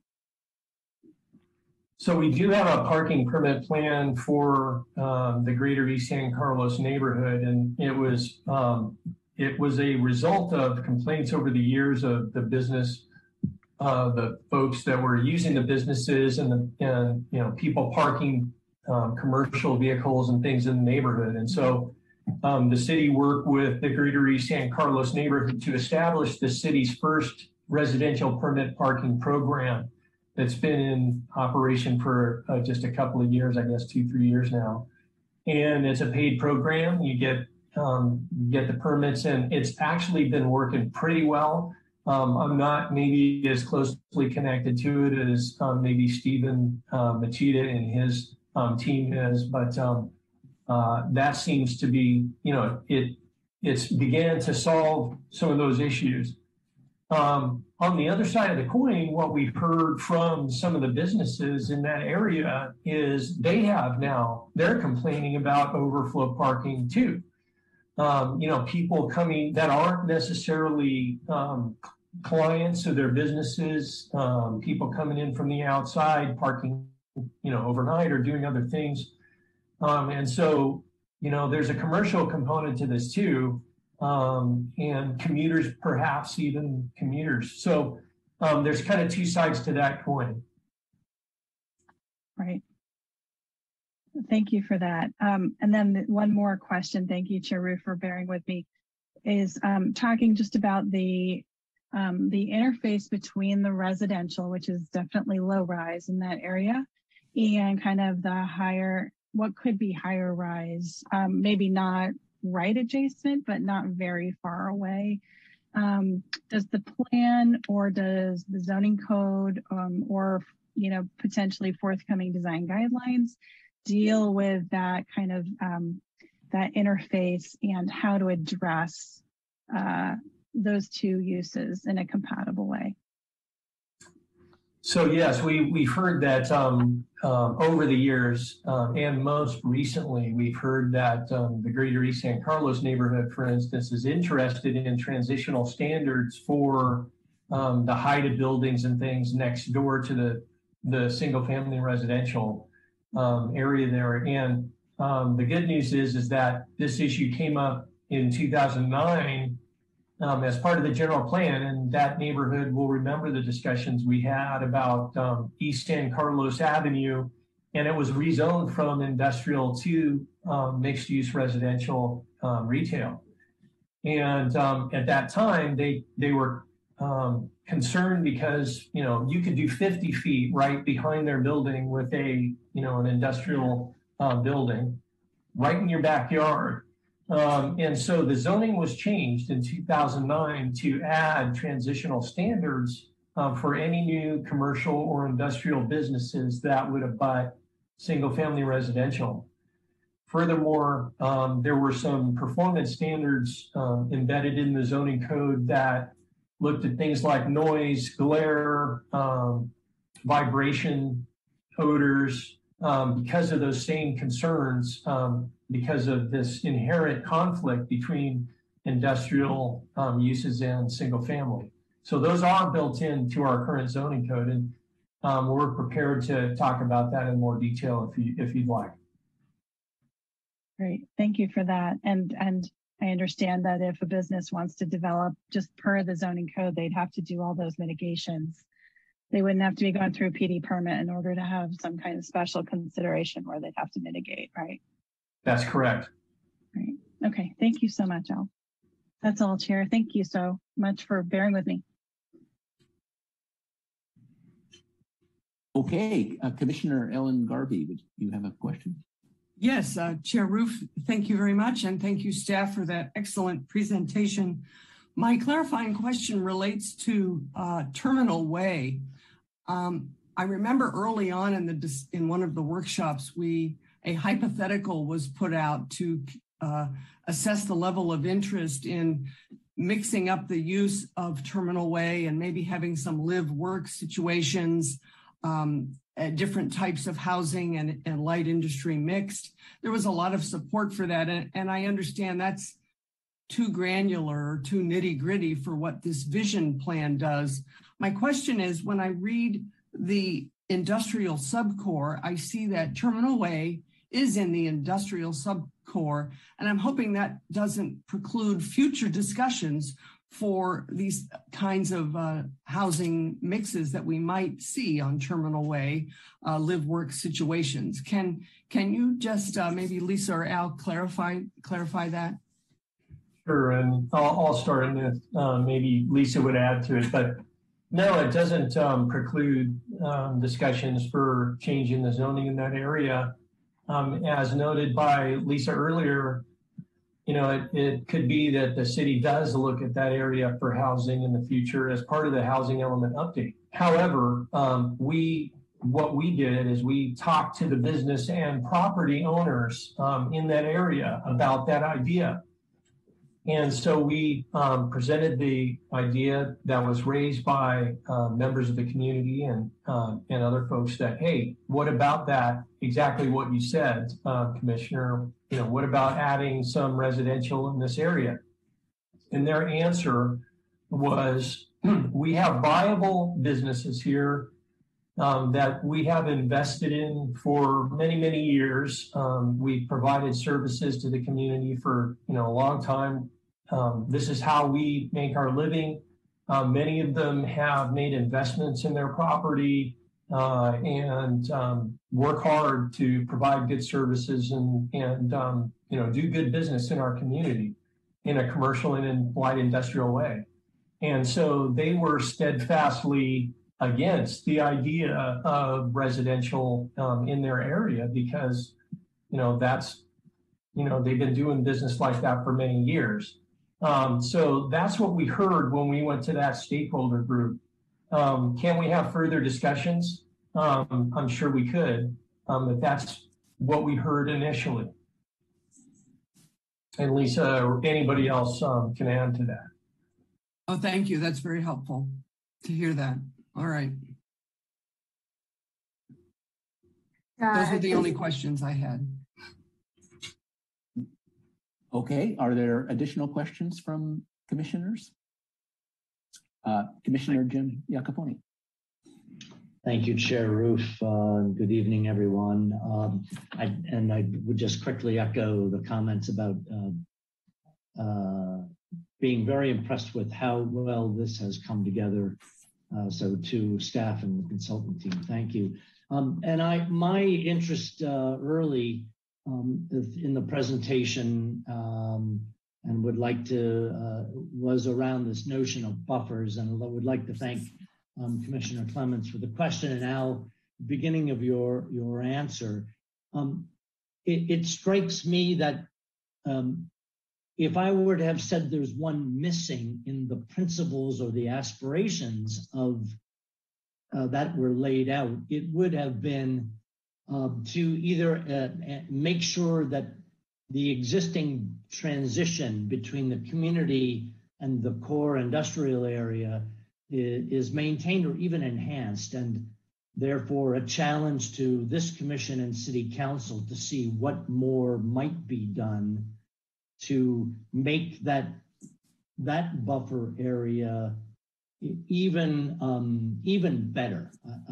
But I started there without maybe hearing all of the things that are already in place. Al, you were starting to describe some, for example, talking about noise, glare, vibrations, odors, maybe a different setback. So if that is already a very robust program, it would be good to learn that. Otherwise, I'd like to make a pitch for an add to the program. So Al, maybe you could help build on your thoughts a minute ago.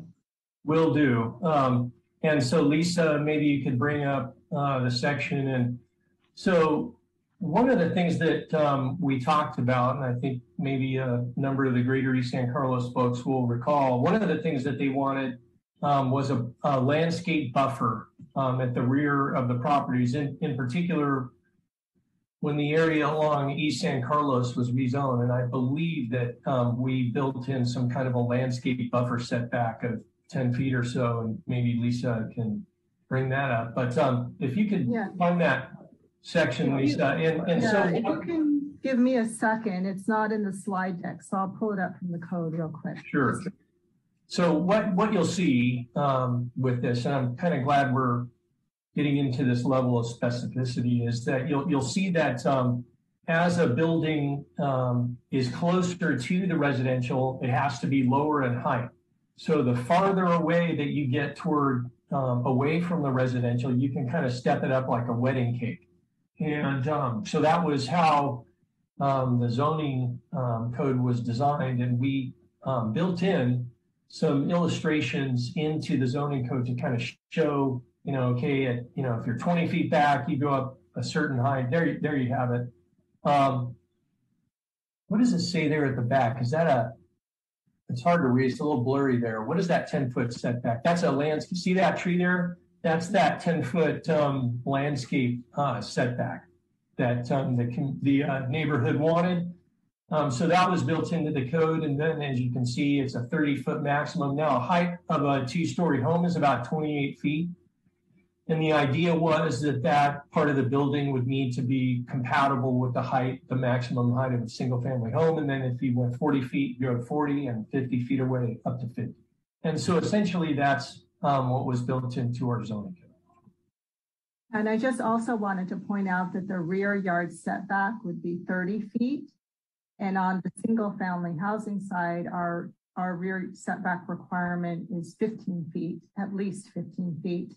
In some places, some homes have even more. So that would be a 45-foot distance from wall to wall. And then like Al said, so the way that works is that you have this kind of relief zone, if you will, with a minimum of 30 feet. And a portion of that is a row of trees 10 feet, within 10 feet from minimum 10-foot wide tree landscape buffer. Diagrams helpful. Lisa, sorry if I could elaborate on that quickly. Can ADUs be built in the setback though? Well, this would be for the commercial. No, I mean for the single family in the 15-foot setback. An ADU, it could be, yes, you can have a detached garage with an ADU above it. The state allows 4 foot. For state law, right? For state law. Thank you. Correct. Okay. Mm-hmm. So I guess the question. Sorry, Al, could I just ask, when we do the housing element, will there be an opportunity for public comment on that part of the zoning code to see what's worked, what might not have worked, what else we might do, and therefore is it appropriate to just kind of hold further discussion for the housing element, or are we not going to get there when we touch on that? Will it be part of the housing element at all? What do you think, Lisa? Jim, I'm sorry, I was just switching between screens, and I just want to make sure I understand your question. Is your question about, well, how, can you restate your question? Yeah, sure. I apologize. I'm probably mixing the two topics, but I'm just I'll go back to in this plan. There's an opportunity to test whether that transition zone between residential and this area, it takes the learnings of the recent years as well as best practice elsewhere in the country. If we've done that, great. If not, and then I'm wondering, is this the opportunity to make that case and ask that an aspiration be put in this plan, or will we get to considerations such as this when we get to the housing element? Okay. And maybe they're not related. So just and Lisa, maybe I'll jump in because I think I better understand it too. Okay. So I think that I think it's a good point. And will you have another shot at talking about housing next to industrial or commercial or these specific streets? Maybe not. We're going to be looking at mostly compatibility between higher residential zones and lower residential zones and stuff like that. So if you wanted to add something into this to strive to do better than what's on the table, then this is a good time to add those aspirational statements or policies at this time. Okay, very good. Thank you. That was the question I had, and the context you've all provided was very helpful. So yeah. We'll save then the rest for deliberation. Thank you. So I don't see another hand raised. Yes, please. Commissioner Bradley, go ahead. And then I have a question. Thank you. I want to commend the Perkins and Will for a good document here, and the staff for, as usual, excellent presentation, and welcome the Transportation Commission to this meeting. and thank my fellow commissioners for covering most of the things I was going to say. But one thing I'm concerned about is like Alexandria's got a great project coming here, but I believe they said they were going to have 5,000 employees and 3,000 some parking spaces provided. And do we think that's enough? And considering that there are going to be other large projects coming in too with land area at a premium, and they can't go too far down because water table, I'm sure. And the other just comment was that most of you have covered now is the idea of a buffer between the industrial zone and the existing single family residential that's been in place for a long time. There, just a comment. But thank you all. Thank you for the question. So with regard to the Alexandria project, what they have provided, and I think we have other staff that can be more specific, but they essentially conform to the zoning requirements at this time for the number of parking spaces per the number of employees that they would have. And so they have two large parking structures, so a lot of parking. One of the concepts that has been put into this document is this idea of shared district parking. And maybe Phil can talk a little bit more about that because it's an intriguing idea.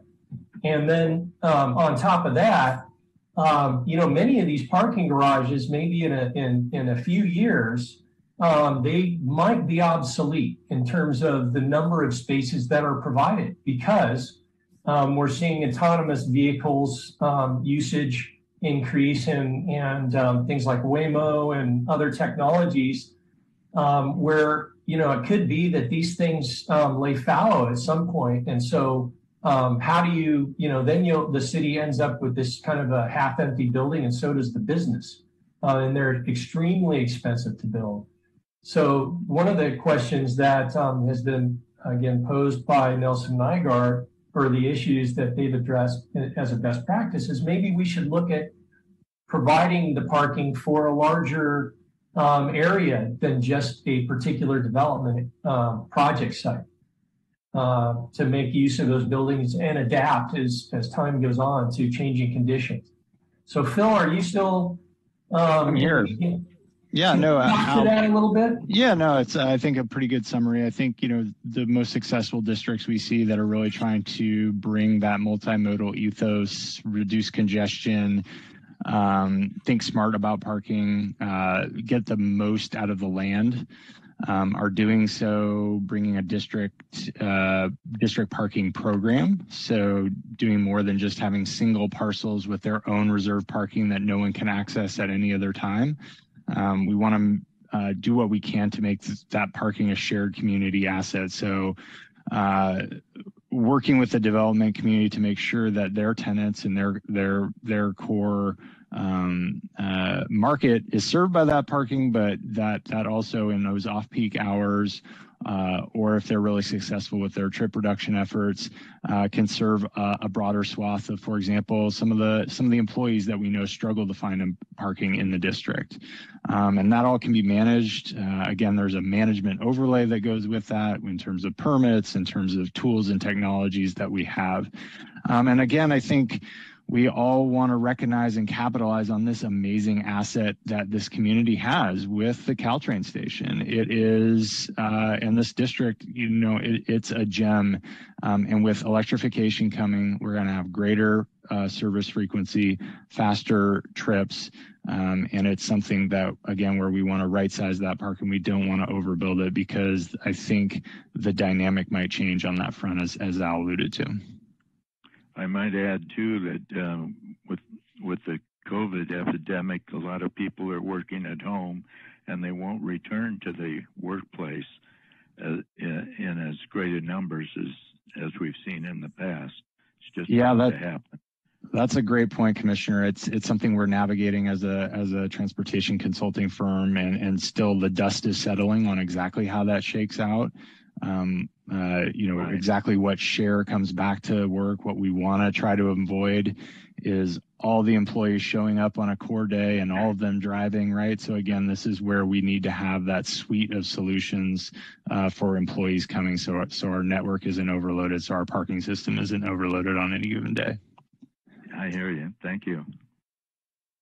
I just want to offhand express my delight that Nelson Nygaard is working on this with us, and Perkins and Will. I work in San Jose for the city. San Jose, like a lot of other cities, is looking exactly at the same issues that our little city is as well. And we have the same kind of technical expertise for San Carlos that top 10 cities in the country are using on shared parking and how to do that. You can do it with publicly owned buildings and garages. You can do it with privately owned, but it's really a much more thoughtful way that we can grow and think about it. And I'm just really happy that we are being progressive in this plan. Thanks. Okay, well, I'll ask a question before we get to the public comment period. And my question is that one of our concerns is cut through traffic through the East Side residential area. What does the city have in the works to address that? Cul-de-sacs, I've heard mentioned, for instance. Maybe Stephen Machida can speak to that question. Yes. Thank you for the question. Stephen Machida, Public Works Director. I have had the opportunity to speak to several members of the Greater East Side of San Carlos in regards to, possibly doing a pilot program on some of the residential streets where we would actually place either barriers or some type of temporary cul-de-sac, if you will, to eliminate some of the cut-through traffic. That is something that, we have had that discussion. I have briefly kind of discussed it, or the Transportation Circulation Commission has somewhat discussed that and wanted a little bit more detail. So I actually have the next Transportation and Circulation Commission meeting, which would be on September, I believe it's the 17th. I am inviting the fire chief as well as the police chief to actually provide a little bit more input from their perspective on, putting in temporary cul-de-sacs or any type of traffic calming devices to prevent cut-through traffic. But I think the bigger thing, or a big concern that certainly from an engineering standpoint, is when you do put any type of barrier, whether it's a cul-de-sac, I just want to be very certain, very clear that there is some buy-in, from the police and fire that, it's not going to reduce their emergency response time for any of their calls. Because I've always heard that, seconds count when any type of certainly a medical emergency. And so I don't want to actually add any cul-de-sacs, temporary cul-de-sacs, or barriers that could impact that response time. So that's one of the reasons why I really want to work very, very closely with the chiefs to kind of get their input and see what would they feel comfortable in us doing before we actually implement any type of improvement that would impact that response.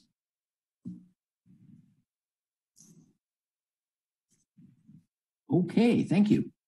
Well, if there are no further burning questions from the commissioners, we could open for comments from the public.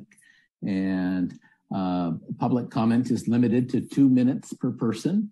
And you can use the raise hand icon at the bottom of your screen if you're on the if you're connecting that way, or you can press *9, and Sarah will manage the lineup of people. If you could state your name and have your comment be in the 2-minute time frame. Sarah, are there people in the waiting room who would like to comment? Yes. First up, Dimitri. Welcome, Dimitri. I don't hear you yet. Yeah, hi. Can you guys hear me now? Now, yes. Very well. I believe a couple of residents have ceded their time for me, so I could have a little bit more than 2 minutes. Is that okay with the folks? Yes. How about 4 minutes? Okay. Well, that's 4 or 5 minutes. That's one person. The second person should Sam Hertzberg or Scott Marsters talk, or should I just grab their time? So you'd like 5, 6, or 8 minutes? Is that what you're saying? Yeah. I mean, hopefully I can do it much quicker. I have notes that I've been collating from the community. Okay, let's go for that. Okay, all right. So a couple of things, just feedback to the slides that were presented. So one thing that the feedback that I received was like, it seemed like there was a significant focus on protecting businesses, but not the residential area itself, and we're significantly affected. With regards to terminal and ways to sort of re-envision the east side, we feel that the city can help businesses move to another industrial area in San Carlos to help soften those round edges. I think that's something that should be explored. I want to remind everyone that the north side of terminal is immediately adjacent to the single family homes, just as is East San Carlos. And we have a decent plan for East San Carlos, but not for terminal. Our streets weren't part of the study, and I'm not going to belabor the points that we made in the email that was sent out. However, we're also severely impacted.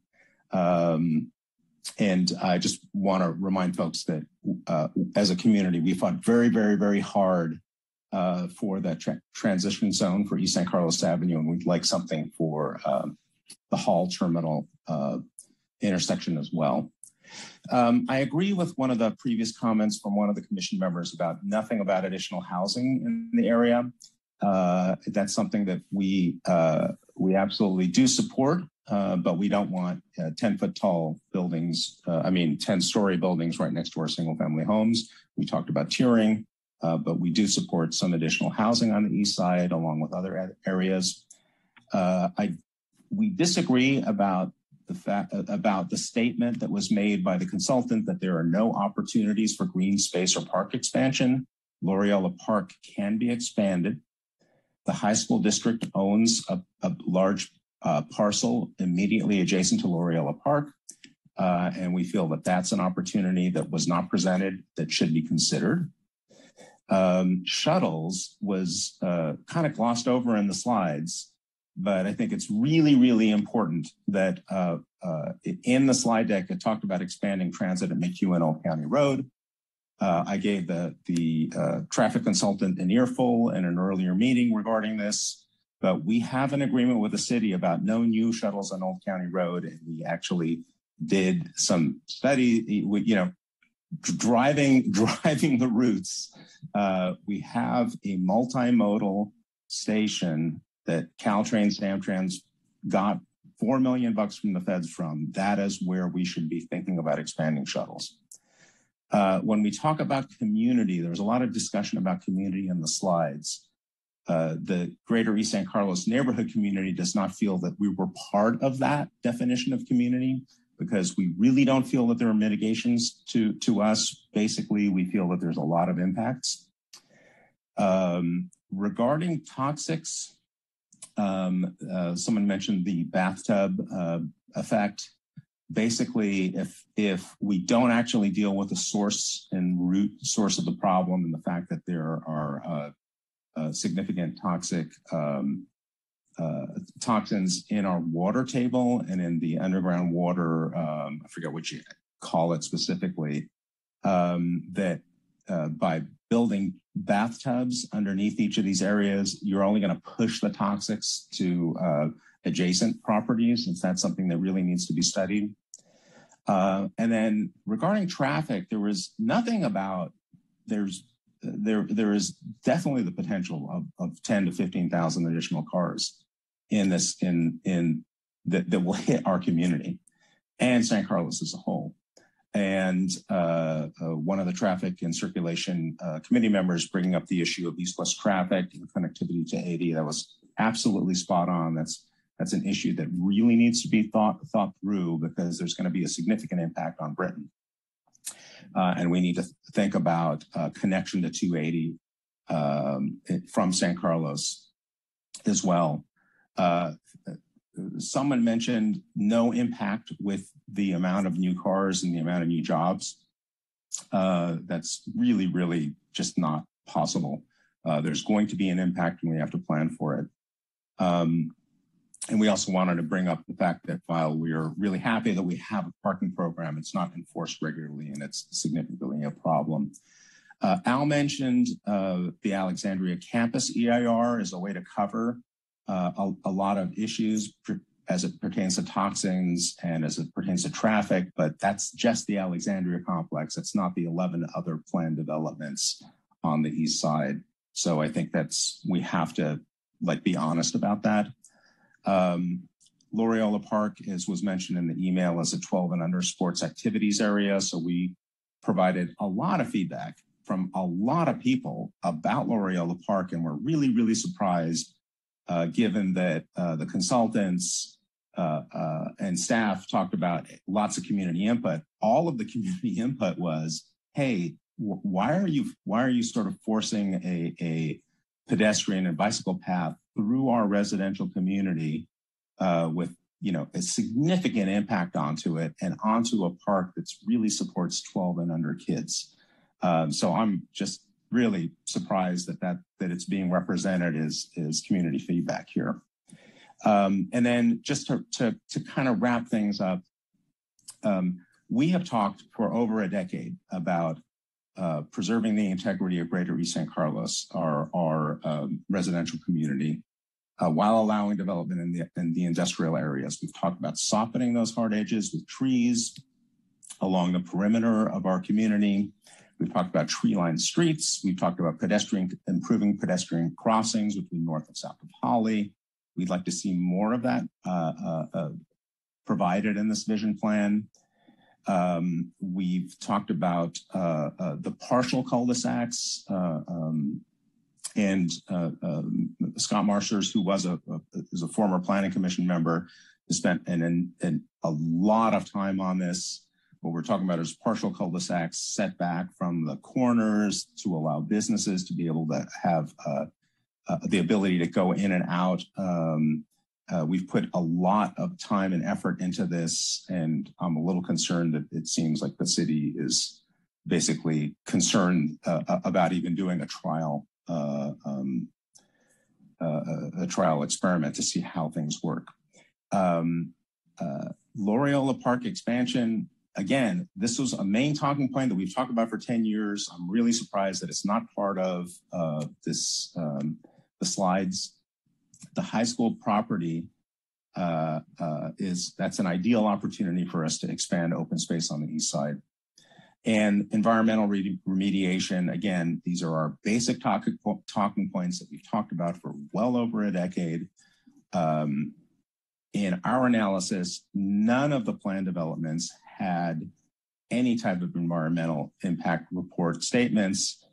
As a matter of fact, the Alexandria complex, when we reviewed it, they did not check box toxins on 2 known sites that are known to have significant cancer-causing chemicals and are known to be spewing those chemicals into the creek. And our city staff did not think that that was something that should be studied. And it was only after community input that got entered. And that, frankly, given the amount of effort that this community has put towards really trying to raise awareness, is something that is extremely bothersome to me. So we are talking, just the Alexandria complex alone is 1.75 million square feet of office space. They're talking about something like 7,000 new jobs. This is transformational for this community. This is transformational for all of San Carlos and for the Bay Area. And we need to really do this right. And we really need to get the feedback from everyone and not cherry pick information. So I stand by the comments that we sent in. I think it was about 8 pages of information, very deeply researched. And I hope everyone takes a close look at that and we work collaboratively to coming up with solutions that will actually improve the quality of life instead of really make the greater East San Carlos neighborhood, face yet another existential threat. So thank you very much. Okay, thank you.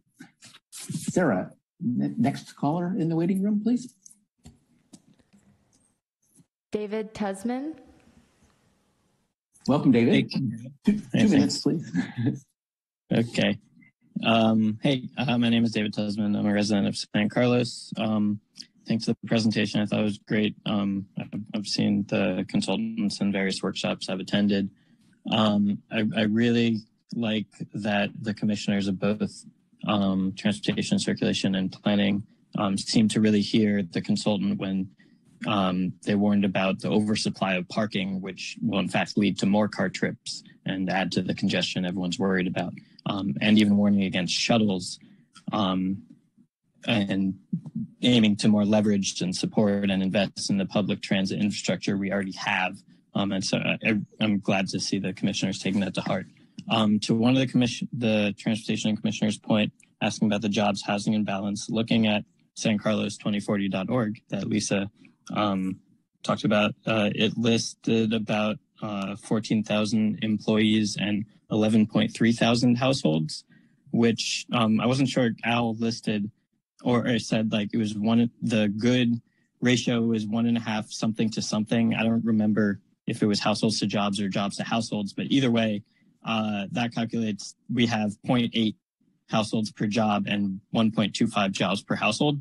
So by either way I heard it, it sounds like we're still not in a good place. And I'm also really glad to hear some of the commissioners raising that this is a big missed opportunity to include housing as a consideration of the vision plan. I agree totally with that. And saying that if it's a guiding document for the area and it has no mention of housing, what does that say about what's probably going to happen to the area? And the timeline that the vision plan will be adopted in less than a month. It sounds like we can't wait for that housing element to start looking at this. And then finally, Mr. Seve said that when they talked to business owners about potential housing in the area, they opposed it, kind of basing on saying, we've been here for a long time and we've succeeded in the way we've been doing it for a long time. And as I'm sure everyone knows, the region is in a housing crisis, and that's because of the way we've been doing things for a long time. So I think it's not really a meaningful argument to say that we just keep doing the same thing. And finally, sorry, I'll keep going.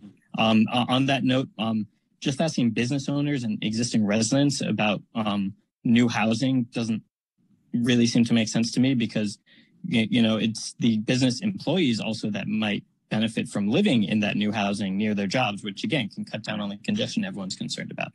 So thanks. Sorry to go a little over. Okay, Sarah, next caller, please. Debbie. Welcome, Debbie. Thank you very much. I would like to ask for an additional 2 minutes to ask questions for another person as well. I report back to a group of neighbors, if that would be okay. Okay, we'll do the 4-minute time limit for you. Thank you. Thank you. And my questions relate to public safety and environmental issues only. And I hope that this can be added in some way, shape, or form to the report before it goes to the City Council. The first one talked about under establishing an open space network. One of the suggestions was to relocate the city-owned corporation yard. And that's something that Mr. Machida can speak to. But from a community perspective, during flooding events, which have been very rare because of the drought in past years, that's where people go to get sandbags and sand. And it's also an area where trucks are staged, I believe, to address immediate flooding areas. So to me, that seems like a place you would want to preserve and not make that a park because of its valuable location and proximity for residents to get there in the case of emergencies. And then the next point is reimagining Pulgus Creek. And one of the points was that you could increase the setbacks. That was one of the things they suggested. But it seems a little disingenuous to suggest that when at recent meetings, planning commission meetings, they have allowed setbacks closer than 25 feet. And I think along the corridor, all of the buildings have already been approved without those setbacks. So perhaps you would illustrate on the maps where the parcels are that would even be likely to have more than a 25-foot setback, because it doesn't seem like there's any that even meet that, would meet that requirement. And then another point was with regard to the recycle infrastructure and a location for running those pipes to get to Redwood City's recycling water was through Pulgus Creek. And these are the environmental issues I see with that. This is an area, if you go down there, to members of the public that may be just looking at this online and not going down there, if you go down to Commercial Street and walk down, you can see Pulgus Creek. It's only 3 feet away from the bottom of 101. And it's higher than that during high tide. There are a number of huge outlet flow drains that discharge water in there on a regular timed basis during the day. And there's a number of waterfowl and shorebirds that feed, roost, and nest in the area right on the other side of 101. So if you go at the end of Airport Drive, you can walk along the levee and see blue herons, you can see great herons, you can see egrets, and they're only like feet away from the creek. So to the extent that you would be adding any infrastructure for recycled water into the creek, please don't do that. Choose another location so you don't affect the wildlife. And then in addition, with sea level rise, one of the things to think about with public safety is the sewer systems out into the bay are already at risk. And we have pumping stations in this area that take water over to sewers or whatever, and those are inadequate. So please look at being sure the infrastructure is what is adequate to accommodate all of this. And then with regard to the trees, someone mentioned trees. In earlier planning commission meetings, it was said that trees couldn't even be planted along some parts of industrial because of salt water in the water table. So if you design your plans to show all these trees, please only do that in areas where tree planting is possible. And then finally, in terms of putting housing there, some of these are biotech labs, the majority are. We don't know if they're level 2 or 3 labs or if they're going to have vivariums and animal testings. They expel a lot of toxic chemicals into the air from exhaust stacks. And according to some of the zoning, you can't even have a child care area in that area because of the hazardous toxins from the industrial use. So please designate on the area where you could not have childcare areas or nurseries so that you don't install play equipment in areas where the air would be unsafe to breathe. And then finally, I'm sorry, I'm a little over, but finally with the housing and jobs. That's your time. Yeah. All right. Thank you. Let's move on to that. Thank you very much. Let's move on. Sarah, are there additional people in the waiting room? Yes. David Crabb. Welcome, David. 2 minutes, please. Yes, good evening. Yeah, I have a couple of questions. They're not related. Number one, in the Catalyst sub area, I wasn't quite clear on that. You talked about saving some existing businesses, but also talked about doing a lot of new development in that area. And a lot of those existing businesses would be very incompatible with new developments. It seems like, there are businesses that do marble countertops. I know I've got my screens fixed one time going to a place there. And so I'd be interested to see how you're going to deal with trying to save those existing businesses, because they're really an asset to not only San Carlos, but the entire region. Second question is, I I think you really need to be more explicit about how you're going to finance all this public infrastructure that's envisioned in this plan. I don't feel that there's a full plan of how to do this at this point. You say, well, large developments will provide some on-site development as it comes along, but that's very piecemeal. And the smaller ones will just provide some funding. But these types of things, when you're doing bike lanes, when you're doing pathways, landscape pathways, and so on, it's difficult. It's not difficult. It's bad to do them piecemeal. They should be all done at once. Maybe some of this infrastructure funding that's supposed to be coming down from the Biden administration will be available to do that. But I would say looking for as many sources of funding as you can to get that infrastructure done independent of the development may be coming in place.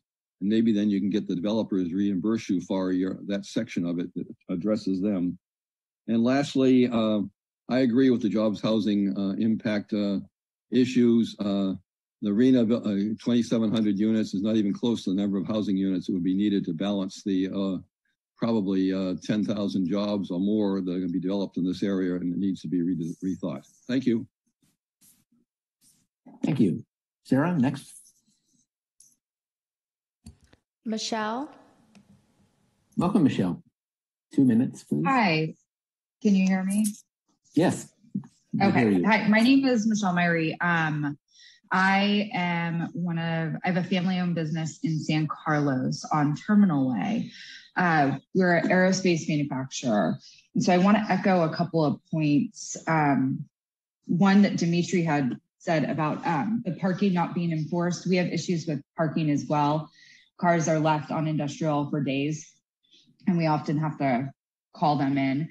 But we also, as a business, don't support any additional housing. The industrial area on Terminal and Tanklidge is a really unique area. It's a lot of really small, it's a lot of micro businesses that provide jobs and resources to this local economy that's thriving. It's not something that's dying. It's not something that's going away. We want to make sure that we're preserving those. And I think that there are some things that we can all be in agreement that would enhance the area overall.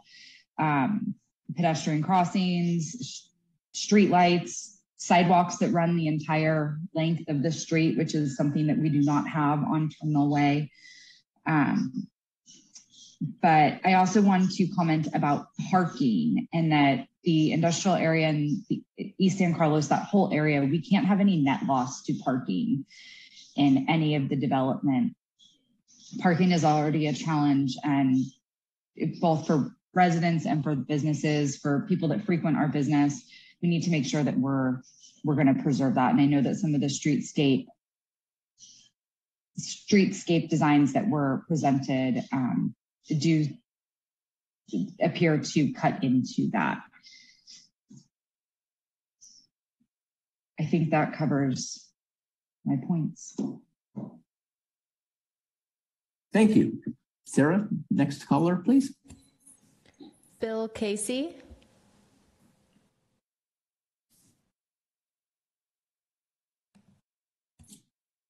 Phil, I don't hear you yet. Can you hear me? Now I hear you. Welcome. 2 minutes. Great. Thanks so much. Bill Casey, I'm an East San Carlos resident. First, I wanted to really echo the principle that was raised by the commissioner, that a principle be added, that there be a transition from residential to commercial that's equivalent to or superior to existing code, and that be added as part of the vision. I'd observe, I think a lot of what you're hearing is you've designed the East Side Innovation District area to exclude the greater East San Carlos neighborhood, as you put it on the map, but the vision includes quite a bit in that neighborhood. And so it seems to be a bit inconsistent to apply a vision for the Innovation District to an area that's actually not in the Innovation Area District, and which you haven't apparently tried to include.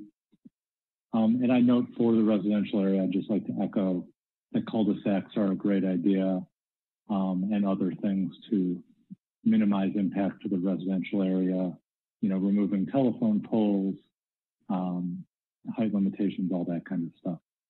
So that's all I have. Thank you very much. Thank you. Sarah, is there another caller? Yes, Paul Maganetti. Welcome, Paul. 2 minutes, please. Paul, I don't hear you yet.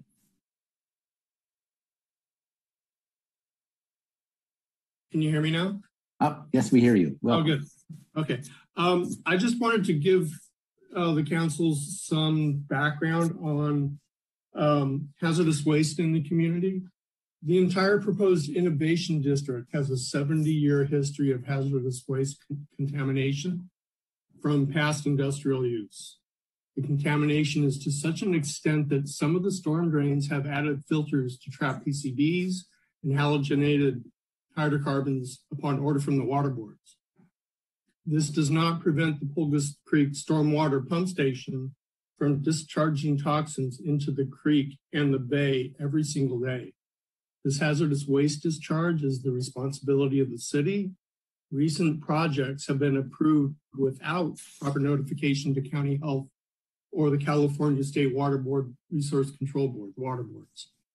Will this plan include a real mechanism to place the burden on the property owners to properly remediate this hazardous waste so it doesn't run off into your pump station and into the bay? Failure to do so will further expose the city and endanger the community. Thank you.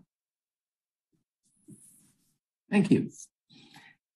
Sarah, is there another caller? Yes, Sonia Elks. Welcome, Sonia. Hi, thanks for taking my call. I appreciate the presentation and all the other speakers who have raised issues and the commissioner's excellent points. I wanted to appreciate the focus on multimodal transportation and ways to decrease excess, bringing extra cars into communities, especially the East San Carlos neighborhood, and attempts to find ways to right-size parking.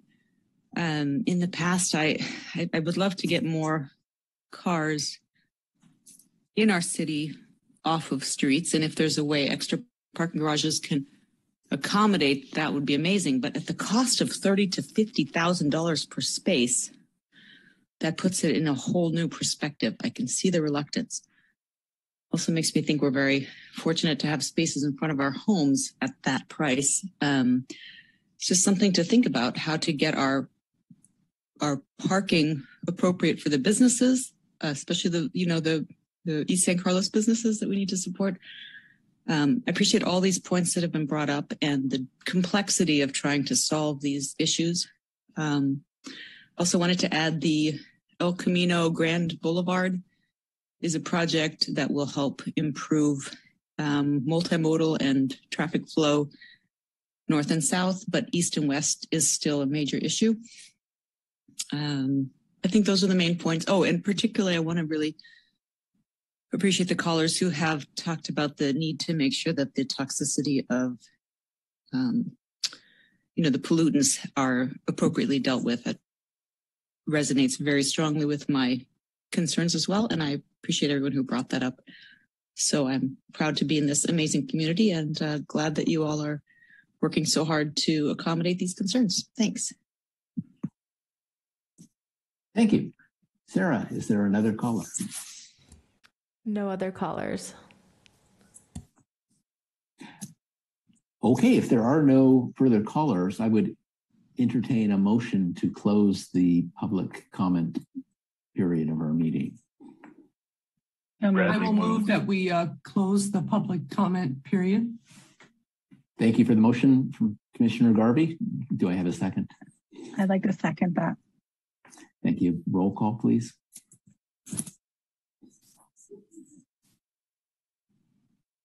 And I know our city attorney is here. Do I need to call the roll for each commission? Well, I think Greg Rubin's here.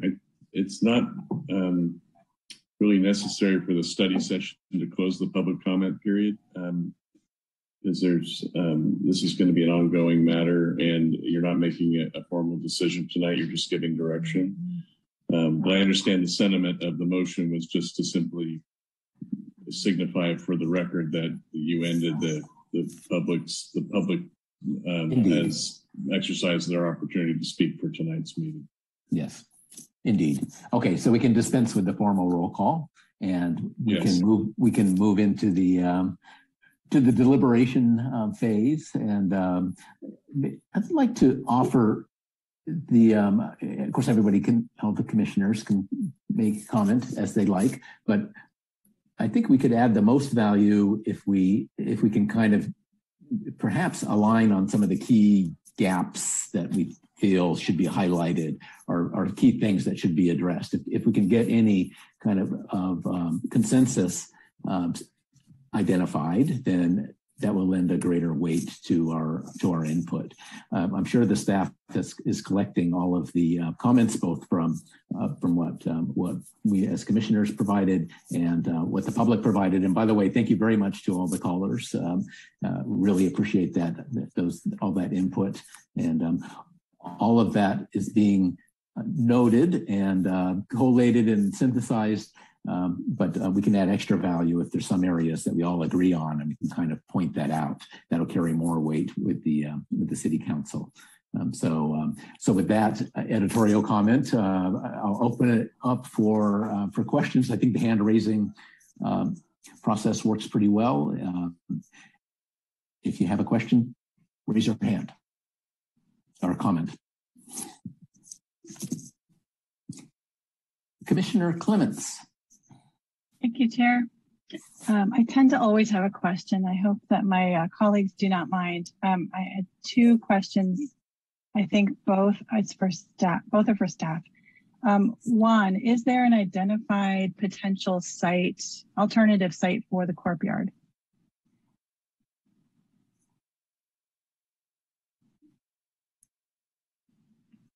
No, we don't have an alternative site, no. Okay. No.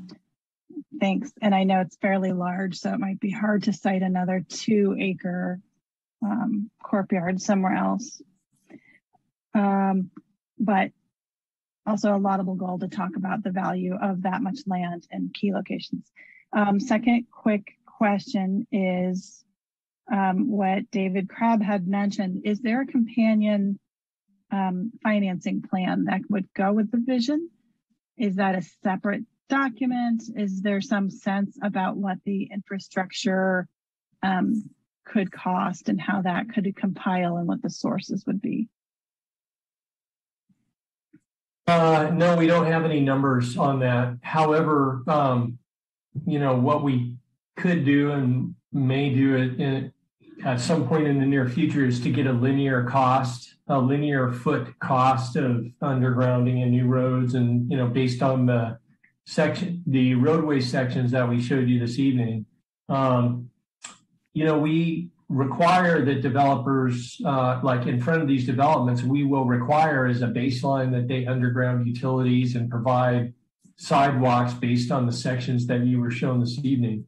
The question is, if we as a community want them to pay a share of improvements beyond the boundaries of the site.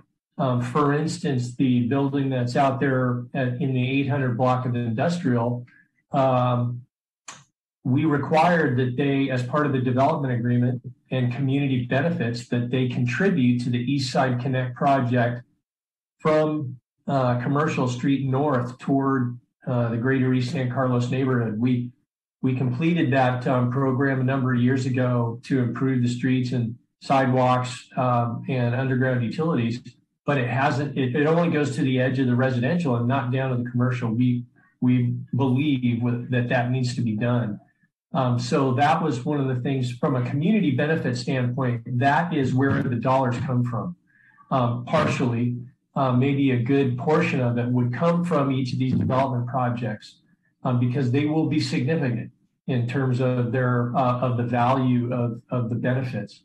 And so that's where these community benefit priorities come into play. What's the most important? That kind of thing. So there will be dollars from transportation impact fees in addition to Maybe some of the community benefits are put toward mobility improvements, specific physical improvements in these sidewalks and roadways. Through the chair, this is Lisa Porras. I just have a quick announcement. Our consultant, Bill Olmsted from Nelson Nygaard, needs to hop off at 10 p.m.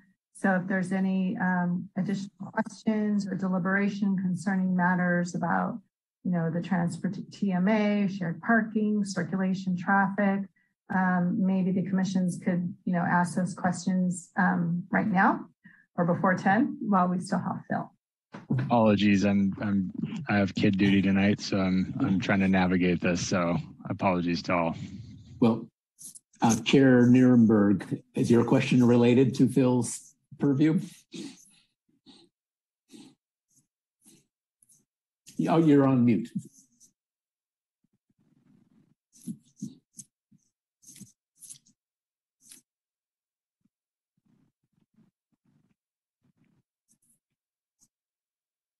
Sorry, I had a little tech issue unmuting myself.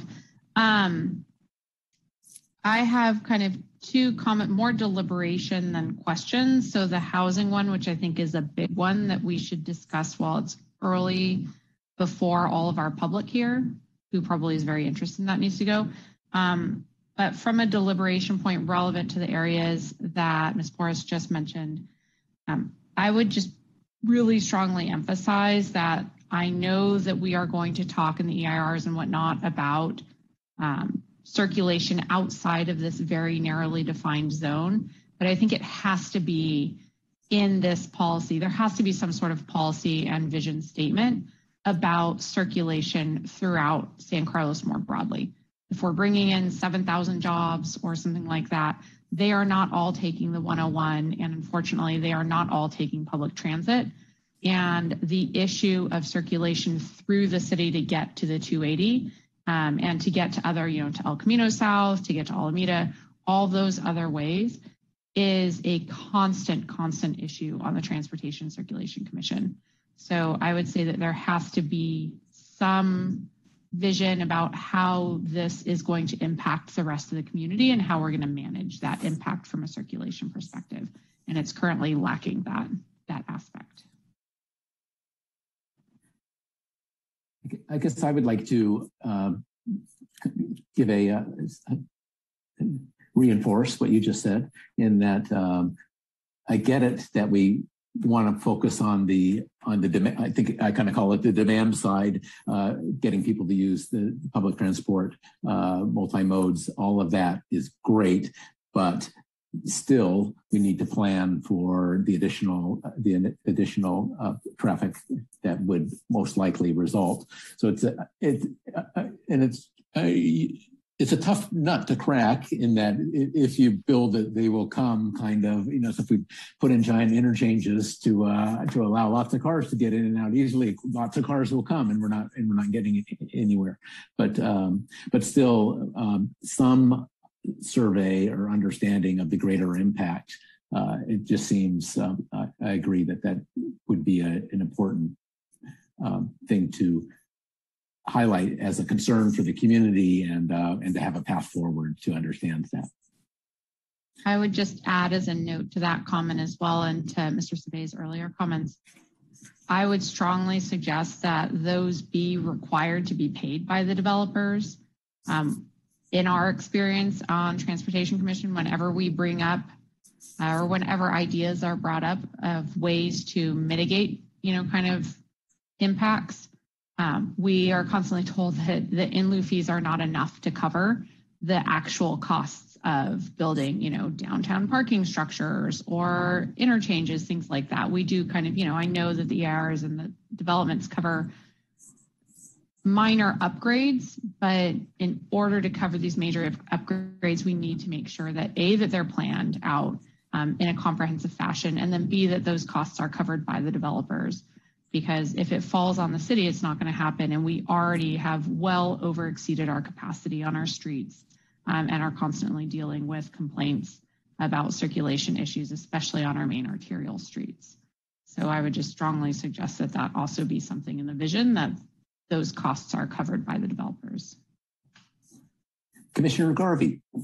And just to build on that, and I know Phil has to leave, the ninth goal, the transportation strategies, I think part of the path forward, especially for us as a planning commission, is to continue to thoughtfully deliberate transportation demand management plans for each of the developments that is going to go into this area.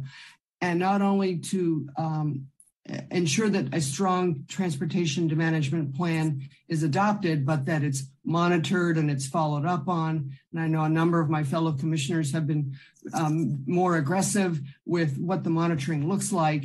And I think it's incumbent upon us as a city, but certainly and also as a planning commission, to make sure that those TDM plans continue to be really robust. Bill, would you like to comment in your last minutes on the feasibility of this kind of broader scope perspective that's been raised? Oh, I certainly hear and appreciate and understand and value the feedback. It's great feedback. I don't think we're in any way saying that those studies aren't needed. They are definitely needed. We need to anchor and look at the district within the larger context of the whole system. You know, our kind of charge has really been up to set up that policy framework for the vision plan, with the recognition that there's a lot more study to make sure that that translates correctly to on the ground. I think the TDM comment brought up is a great one, and a great recognition that the policy is great, but how you apply it and how you monitor it is going to be really, really crucial for the district as a whole. So, yeah, hear the comments loud and clear, and I think we're going to circle back with the city and the Perkins Will team to see how we can make sure to capture the sentiments and capture those key takeaways in the vision document and the principles. Through the chair, if I may add this at this point in the conversation, because I think it can be helpful for anyone listening and all of those in attendance this evening. The City Council has requested that the Alexandria EIR come to them before it's completed. So similar to the scoping meeting that we had, or I should say, in addition to the scoping meeting that the Planning Commission may recall, on the Alexandria project EIR, where we took public comment, the City Council will be having some time on their agenda to talk about the scope of the EIR in the month of October.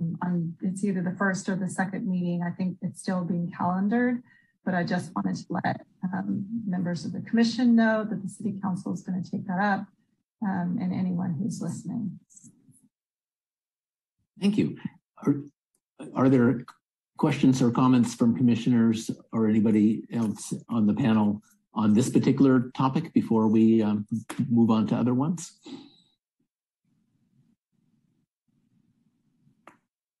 Commissioner Baker, is your question related to the traffic? You're on mute. More of a comment, and you know, I just want to make sure that we're, well, ideally what would be, that I'd like to see would be, you know, on this issue to actually be kind of future oriented and proactive. You know, the idea that we're doing this really cool development around the Caltrain station, you know, is just amazing, especially since we're electrifying it. There's a lot of opportunity there. You know, it's really what, you know, transit-oriented development is kind of about. So things, you know, you know, I support the chair's position here in that, but I would just urge us to be thinking of kind of proactive ways that are really focused on, you know, how do we use this incredible opportunity, you know, to get people out of their cars, to promote micromobility. You know, the idea of creating these transit districts and kind of having collective, more efficient solutions sounds really, really exciting. You know, and the benefit, you know, and always keeping in mind the benefits of having kind of this new vibrant second downtown, it's the kind of place when I'm watching the slides, I'm like, oh yeah, I like to go to those places. So, I weigh the benefits, weigh the costs, and to the extent possible, let's try to meet these goals through, in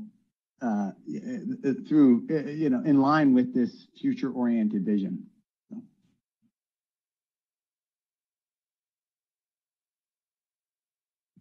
I'm on mute that time. Commissioner Clements, do you have a comment? And you're on mute. Thanks, Chair. To that point, I think you're looking for motions that might capture common support or sentiment for the plan. And to that point, I do think from a transportation perspective, we want to support the multimodal approach of the plan. And to Commissioner Garvey's point, we do want to make sure that we support the plan through use of the other tools that we have and TDM measures that result in a variety of options so that the multimodal nature of the plan can be realized. So I'm wondering are you looking for motions? Yeah, I mean, we're not going to send a formal resolution to the city council, but if we can capture, if we can kind of, yes, that indeed, but to the extent that we can highlight some areas of consensus, I mean, it would be useful. And so far, I guess three of us have been speaking in support of the concept of a combination, endorsing the multi-mode element, and perhaps also taking a look at the broader traffic challenge. Right. I think focusing on multimodal, right-sizing parking, and making sure that the neighborhood is protected from car traffic or in car parking, as is the small businesses area that we try to, create incentives correctly around cars in this area. I think is probably an area of consensus. I would add, though, that as a companion to this awesome vision that we're developing, I would suggest that we think about, in addition to Chair Nierenberg's, if I pronounce your name right, sorry, I can't see your name at the moment, her point about impact fees, she's right. They cover the marginal demand. They do not cover a portion of the full cost of whatever you're trying to pay for. So I do think that a companion document should be developed in the near future over the next couple of years as to what are the funding mechanisms that the city should use or establish, which would, I think, help developers to understand with more clarity, here are the options, not only here are the options that I could fund additional community benefits for, but also kind of the degree to which they're needed. Right. So I could choose my favorite topic as a developer, but I think if the city were kind of more methodical in the future and able to develop a plan that kind of undergirds this as to what would be needed, how, and how the payments might work to fund what kinds of improvements, that would, I think, help the implementation. I'd love to add some comments about the funding, but maybe before that, does anybody have a yay or nay on the idea of reinforcing our concern with the traffic and TDM plan, as Commissioner Clements mentioned? I would support that, but I also wanted to add that it also concerns toxic waste in the area, especially if we were to build housing or a child care facility. Mm-hmm. But for anything, if it's that bad, I don't know. But we should look at it more intensely. Seems okay. Just to have some structure to our conversation, that now I've got the funding and the toxics as two things we might want to explore a little bit further. And as far as the funding, I'll jump in to say, I agree that if we have a budget for what it's going to take to do what's needed, that puts the city in a better position to negotiate in the development agreement. And it's also in the developer's interest to have this all work as well. So we can make a convincing case that if you're going to build this really high-end development, attractive financially, presumably, that we need to make all the pieces work. And one way to demonstrate that is with a little bit more of a budget. I understand that the vision document isn't where the budget is going to live, but having the input that we as a commission are interested in delineating the magnitude of the funding needed is important going forward. Chair, I would also just point out that Chair Nierenberg had also mentioned the discussion of housing in this area. Okay, and housing. So the list of things to talk about are toxics and housing. And anybody have any comment on the funding and budget before we move on to toxics and housing? I have on the funding. I was going to pick up on a thread that Al had suggested earlier, which was something that the city will do, which is to think about what a scenario might be for a given developer if they were to be given the latitude to exceed the current zoning standard. What might that result in the way of added square footage? What might the value be to them? And how much of that, based on rules of thumb that I'm sure are out in the marketplace, might be available to, I'll say, for the city to claim or expect in return as a funding pool.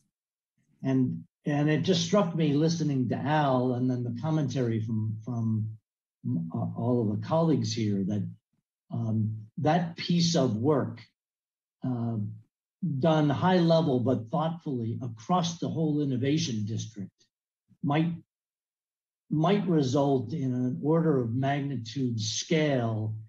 Is the pool of money available either upfront or over time on the order of a couple $1 million, $10 million, or $50 million, or what have you? And then that might help us gauge our appetite and help us prioritize as a community where we're going to ask for funding, because we might find completing all of the sidewalks, all of the streets lined with trees, and a community green space taps the pool. We also might find that that's only 10% of the pool, and the pool could go to many more things. And I think if I were on the city council, having some idea as to where the latitude in the development programs might yield a pool of available funds, the scale of that pool, then as they go through their prioritization of community benefit, they could place that total in context. So anyway, that's a long way of saying I really like where Al was going. I would encourage city staff to maybe get a little help and do something relatively quickly to scale that. So I'll stop at that point on funding.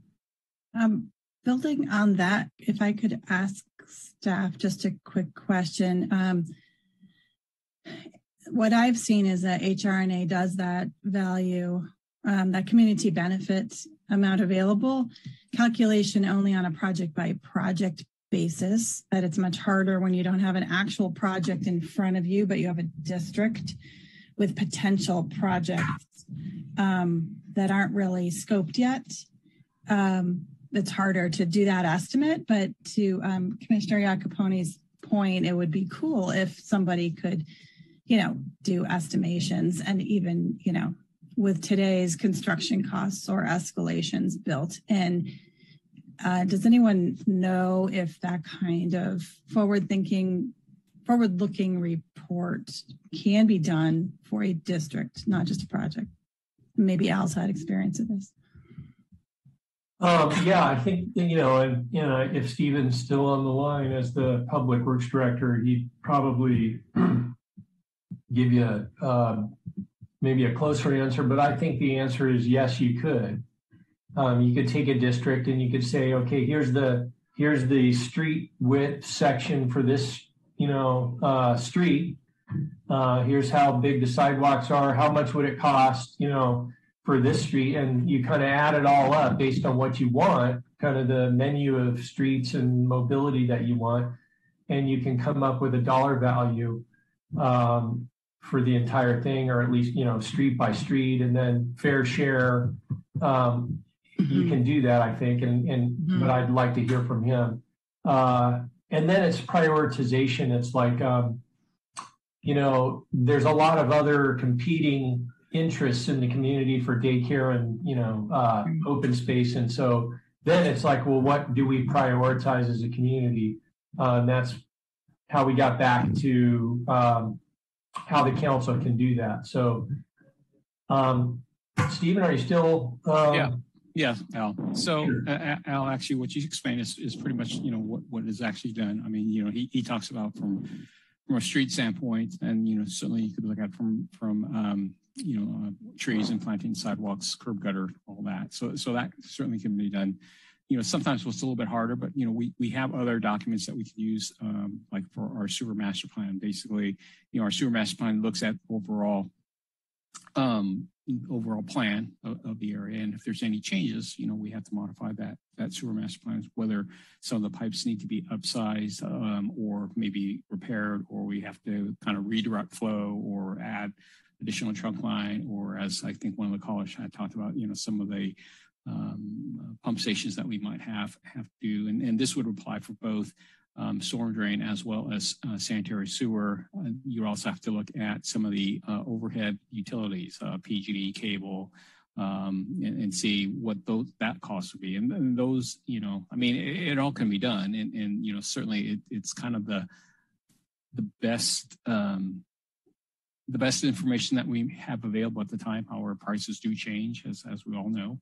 And then a lot of times it really depends on kind of the economy of, if the economy is really strong, contractors are very busy. They aren't willing to have a really sharp pencil. And so, they just throw a number out. But when times perhaps are a little bit leaner, and they need work, a lot of times you get projects a little bit cheaper. But, basically you try to factor all that in, but that's essentially like, what we would do for a master plan, whether it's a streets or kind of utility master plan. Right. And then is there any, so that's the cost side of the improvements. And is there any kind of analogous way to estimate potential, what's the word? Revenues. Well, surplus value created by potential projects in this area when the project descriptions are not yet known, to see if the costs and the benefits, if you will, at all, the sources and the uses at all match. Yeah. Or if we need to then go ask ABAG or MTC for a lot of money to help make up the total budget. Yeah, that's obviously, I think you're exactly right. It's a little bit challenged when you don't know what the user or is going to, what kind of services are really going to be needed. So, we could certainly do our best guess, but obviously it is a guess, and it is not something that, we are somewhat still conservative, even if we were to do that. However, it is kind of the best guess, and it may not always pan out. Sure. But it does come in handy to have around when somebody says, we're going to float a regional bond. Right. Right. Yeah. Okay. So thank you. Actually, capital improvement budgeting and public improvement programs usually look at 5, 10 years or even more years ahead and estimate the costs of different projects, and also usually spell out where the revenues are coming from. Indeed. That is correct. Okay. Well, I think we've highlighted that we see the importance of pursuing this line. So perhaps we could move on to the other topics that were mentioned as of interest for discussion was toxics and housing. Would if somebody would like to make a point in one of those areas, raise your hand, and I think they're rather clear. Let's see. I have Commissioner Nierenberg, and then Commissioner Bradley, if you want to add on after Commissioner Nierenberg, Chair Nierenberg, I should say. You're on mute. So I would see these two things as being related. Definitely on toxic, it makes sense, and I don't understand how property owners are not already responsible and being held more accountable for cleaning their systems so that they're not having toxic leaks and spillage, like one of the public comments made. So if all of the facts in that public comment are in fact the case, then I think we have a serious problem that seems outside the scope of this vision plan. But what I think is within the scope of this vision plan is certainly the concept that one of the reasons why it's, I've kind of heard multiple times why more residential areas aren't included in here is because they would require cleanup of the land and remediation. I know that came up in one of the workshops I attended of, well, we can't consider this because it would be costly to clean things up. I don't see that as a reason why we shouldn't still be looking at this as a vision. And certainly, yes, changing certain areas to mixed use residential or to high density residential are going to require more cleanup, but that should be part of our vision. I would say on the housing side, I think it's absolutely untenable to have a vision plan for an area of this size that does not contain a significant housing component. We have, 2,400 housing units required within 10 years. And, if you think for context, Wheeler Plaza is just barely over 100 units. So that is 24 Wheeler Plaza size. Yes, we should be infilling and increasing density where we can in other areas, but this is a massive opportunity for larger density, higher density units in that mixed use space that is right along with, the mixed uses and the zones and the community spaces that are all part of this vision, what makes this vision so exciting. I also think based on public comment and just based on looking at a map, it makes sense to make that industrial core area a housing area. And I agree with the public comments that, yes, we have long-term property owners there, but we need to be considering our massive housing crisis and the fact that we do need to be looking for housing. And so I would say that especially when we talk about those transitional areas and having a softer transition between the Greater East Side San Carlos single family areas into this more commercial space, Terminal and Tanklage, whatever the name of that side street is, that whole section makes perfect sense to be that transitional area with high density housing.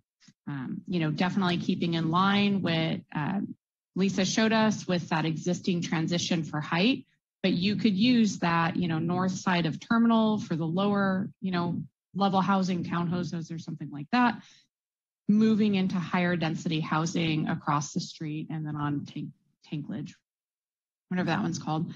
And that also makes the most sense because those two streets are the most walkable to the Caltrain station. And so if we think about locating things right next to our areas of transit so that we're reducing car usage and reducing, vehicle miles traveled, and also looking at that issue of having more of a transition between the single family homes and this commercial space, as well as our immense need for more housing units, we cannot, to me, have an area that stays the same because that's how it's always been when we have all of these other massive needs that we can't ignore. And I would not feel comfortable and certainly would not recommend this going to City Council without that in there, especially considering we're not going to have the numbers back from the San Carlos 2040 housing element study. It sounds like in time, even if we do, and even if they're saying we can wedge all of these other tiny developments in there, I still don't think that that justifies not taking advantage of really seeing and re-envisioning Greater Eastside San Carlos to address these other issues like transition, like locating high density housing close to major traffic or transportation nodes. So that's a very strong opinion, but that would be my opinion on where we are with housing and the insufficiency I would see of the current plan. Thank you. Are there additional thoughts about housing? I see Commissioner Baker. You're on mute. I share the sentiments, if not the passion, that Commissioner Nirenberg has. It seems it just seems weird to build a, kind of a new, exciting downtown without kind of necessarily people interspersed with it. And I do wonder that just given the value of the housing market here, whether developers might be enticed to do this. I guess my opinion would be to try to make space or leave it open. I don't have any specifics though on, where I would put it. Commissioner Clements. Thanks, Chair, and thank you to Chair Nirenberg for her passion on housing. I've been working in affordable housing for 25 years, so I'm a stealth houser. I'm trying to stay open in our conversation about non-housing areas here. I guess I wanted to ask a factual question. As we talk about housing, I do recall that one of the areas of potential densification for the general plan was close to the Caltrain station in areas that were already considered residential and on the other side. So I guess I wanted to see if there is what the overlap of those potential areas near the Caltrain station. How proximate is that to this innovation district? Because I have to say that it's never made any sense to me at all to have single family within a 2-minute walk to a Caltrain station. It's one of the reasons we have high housing prices here, that we have, it's too locked, the value is too locked up in too few sites with not enough people housed in that way. And so I always thought along Old County would be an area that would be obvious to go higher. But anyway, Lisa, is that somewhere near here, but it's more in the residential area? Yes. So yes, thank you, Commissioner Vice Chair Clements, for your question. So in the context of the housing element update, we did look at some case studies along El Camino Real. And so one of them was at a larger site on the border. It's basically, we used the CVS site near the Belmont border. Yeah. And then we used, I think it was the 1100 block of El Camino Real, and kind of used the lot consolidation case study. And when we presented those to the community, we did communicate that, we're not just looking at these two sites or these two particular zones, but we're really talking about this in the context of the full El Camino Real corridor. And the input that we received from the community is they were generally accepting of a scenario where it would be 6 stories tall, maximum 75 feet. And that kind of backed us into a density of about 120 units to the acre. And right now along El Camino Real, we're at a maximum of 50 units to the acre and at 4 stories maximum. So this is the metric that we are going to apply to the full segment of El Camino Real.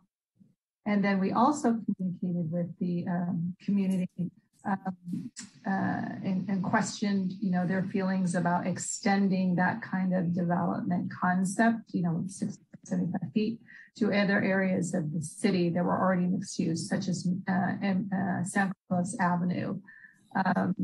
That is actually San Carlos Avenue happens to be current highest density zoning district right now at 59 units to the acre.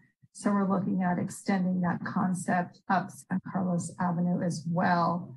And then also some of the other zoning districts around the downtown, which is like mixed use, is called mixed use downtown, which is also set at 50 units to the acre, 4 stories. So there's opportunities there.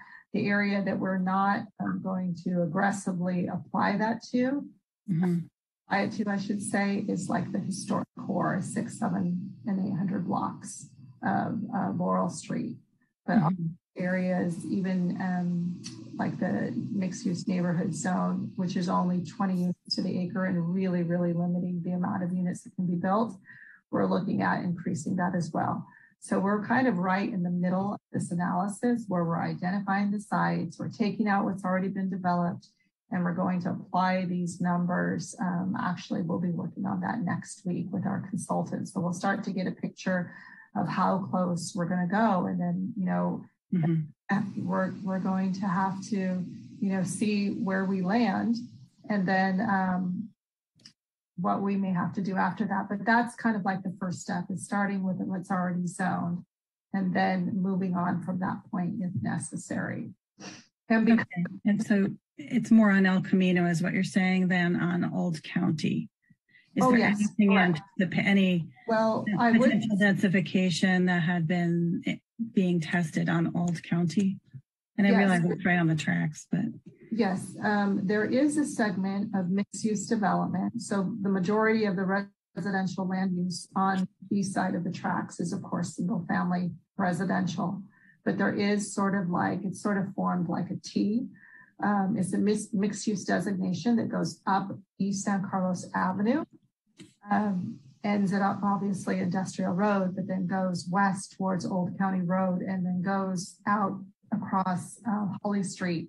So it's kind of like an T, right? And so we're looking at increasing the densities while maintaining the current height limits, but allowing more density because again, it's artificially low at 20 units to the acre, and basically nothing has turned over in those areas ever since it was zoned up in 2011. I see. Thank you for clarifying, because I was picturing San Carlos Ave, but not East San Carlos, where we are talking about. So it does enter into this area. It's just the residential portion of this area and not really then touching what we are conceiving of here as the 2 industrial types of zones along Old County. Correct. The closest would be Terminal and Tanklage Streets, which are designated as heavy industrial zones right now. Okay, thank you for that information. I really appreciate it. I guess if I could offer my quick opinion and I'll let others join in. If there are areas such as had been discussed, I think on Tanklage, that it could make sense to integrate some housing in the form of live work in a way that is not incompatible with nearby existing businesses or, a minimum number of existing businesses. I do think occasionally as communities change, 1 or 2, spaces do turn over. That said, commercial spaces that are owned, they're owned, and so I can understand how people who have invested in their sites over many years, and that is the place they do business, that is not something that they take lightly, the ability, having what they see as perhaps an incompatible use nearby. But I do think live work is an interesting idea that could, serve both needs, and wondering if we have live work standards and if this Tanklage, I think Commissioner Garvey had noted Tanklage, if that is being looked at or is potentially is possible. Not that that density is crazy high, but I'm very encouraged to hear the discussion about significant density on El Camino, which it absolutely belongs there. So Vice Chair Clemens, what I will answer to that is that currently in our zoning ordinance, live work is not a housing typology that we currently have. So this would be new that would be added to our zoning ordinance if this was something that the decision makers wanted to integrate within or plant the idea within the vision plan. Well, I would be in favor of a district that fosters innovation and looks and tries to keep some small spaces if we felt like the uses would not have external, negative externalities in that area, that it would be possible. I do think it makes sense for us to have a little bit of live work in the community, unless there's a reason not to in your minds. So I would be in favor of that kind of coming into that part of the vision, because that can help start businesses too. It's just, if it's compatible with the rest of the types of businesses that we want to start. Okay, it's great to get that on the table. Chair Nierenberg, did you have a follow-up comment on this? I just had a quick question.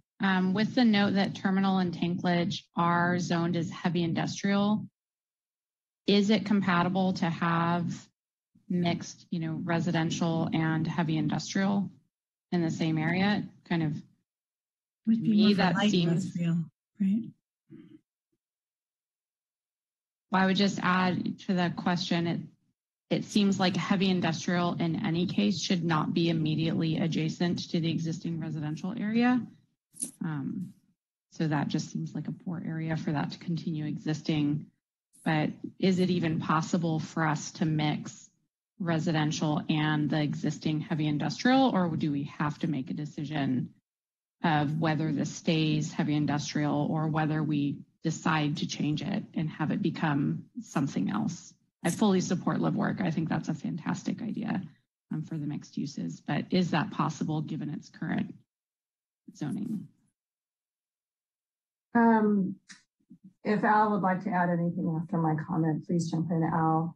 But I would say that it's too early to tell. I mean, in a vision plan, the way the language is presented, it could say, explore or investigate the possibility, to integrate live work into these specific areas within the vision plan, provided that, there are no, negative effects upon, basically that they can coexist.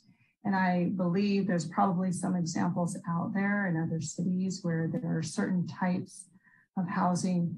When we think about the heavy industrial zoning district, there's a long list of permissible uses.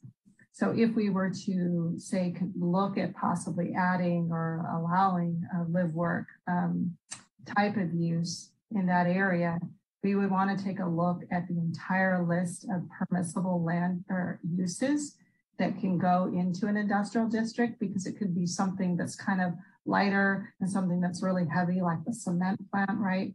So those are kind of extremes. So we want to tailor the permissible land uses for those streets in particular and kind of whittle it down to uses that are truly compatible, so that you wouldn't get like, something very heavy or, type of use happening right next door to a live work. So live work typically allows, some type of, businesses or, shops, create, kind of like maybe, light manufacturing or create that kind of craftsman style type of use in conjunction with housing. So in my mind, I would think that if we were to do that, we would have to look at the uses that are already allowed in heavy industrial and figure out which ones really don't belong if we're going to add live work, and then keep some of the ones that are already there that are not a problem.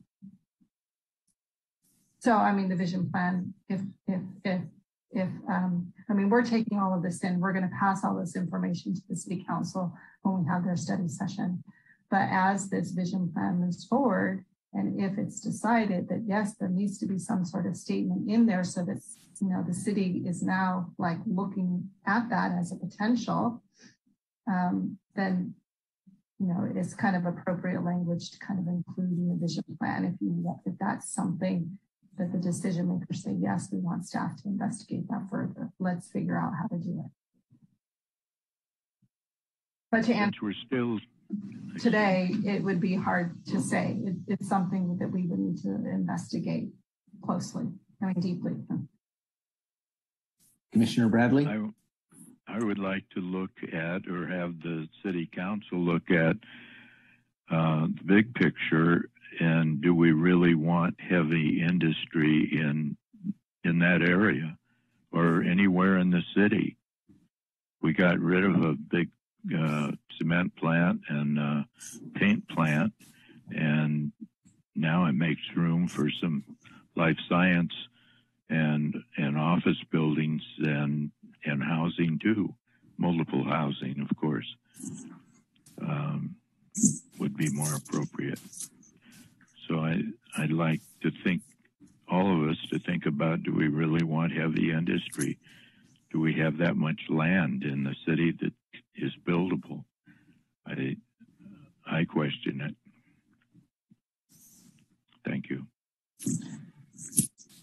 I would lend my support for live work, exploring that and keeping that on the table and putting that as a priority for the city council to at least consider.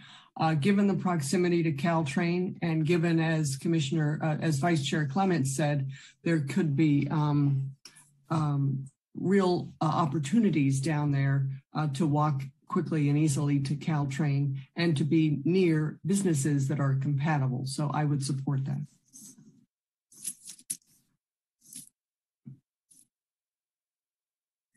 Okay. Especially since we are faced with having to provide about 3,000 new dwelling units in the next decade or so. Yep. I'll throw in my hat for the idea of examining housing, higher density housing opportunities in those areas as well. But I do understand the city is kind of parceled the work of studying the housing in one context of the housing element update, and that's why there's not a lot of detail about that in the vision plan. But still acknowledging in the vision to be a complete vision, having some acknowledgement of the housing challenge and opportunity. Certainly could be useful. Otherwise, you'll be battling. We're not talking about housing here. We're talking about housing over there, when really they are intertwined. Well, the alternative would be putting multiple family housing in neighborhoods, single family housing, which won't be a popular move. That's right. We've got to put it somewhere. So that seems like a good discussion. I'm trying to be somewhat mindful of time, and that seems like a pretty good discussion on housing. If there are no burning additional comments on housing, I'll open it up for other comments that people would like to make. I see Commissioner Iacopelli. We didn't get a chance, or a couple of us have raised this issue about something explicit regarding the city taking the opportunity to look for ways to enhance the buffer between the residential and the vision district. And I'd just like to put that out there and see if we could please work that in too. Let me ask you, what we learned tonight and what's in the vision plan already has the height and setback graded transition. So are you thinking of what additional would you like to see than what we already have on the table, which seems like a pretty good start? Yeah. Very good question. The answer is I don't know what strategies communities use to create buffers and how they manage them over time. One, and two, I don't know if there's been any lessons learned since the zoning that is in effect has been put in effect and whether it's worked. And so I think those would be two useful things to know. If both of those turn up no nuggets, then no nuggets, right? Yeah. Okay, thank you for that. Through the chair, I would just add that the one case that I can think of is 934 Laurel Street. This is not near the east side, but it is an area where we have mixed use that backs right up against single family. This is mixed use against single family, not industrial. But this is an area where the transitional standards did apply and where the developer chose to build only to 3 stories and not to 4. But there were significant things that he needed to do, which is include the landscape buffer at the rear of the property to help, provide, some visual buffer between both projects. But I will say and share that on the east side hasn't really come into play because the buildings on Terminal Way, for example, have not turned over. So nothing's been scraped and rebuilt. If a developer or an owner wanted to do that, then the development standards would be triggered and they would have to provide the transitional standards. Okay, thank you. Chair Nierenberg, did you have your hand is raised? Did you have another question? I just had a quick question going to kind of clarity of maybe swapping, and I agree. Unfortunately, I don't see what the planning commissioner's name is, but I agree with him that I don't think heavy industry has a place given our shortage of land and our high needs in other areas. So I would suggest that we swap out, or add a vision policy that industrial core sub area becomes a live work high density housing mixed use area. But the question that I have, I think for the city staff would be, is there any understanding as to why that hasn't turned over? Is it because it's heavy industrial, so it's high expense, and if it stays heavy industrial, there aren't a whole lot of other things that can come in there? That seems kind of the intuitive question versus if we go over, rezone the neighborhood. Or are there other reasons perhaps why Terminal and Tanklage haven't turned over in the past that you're aware of?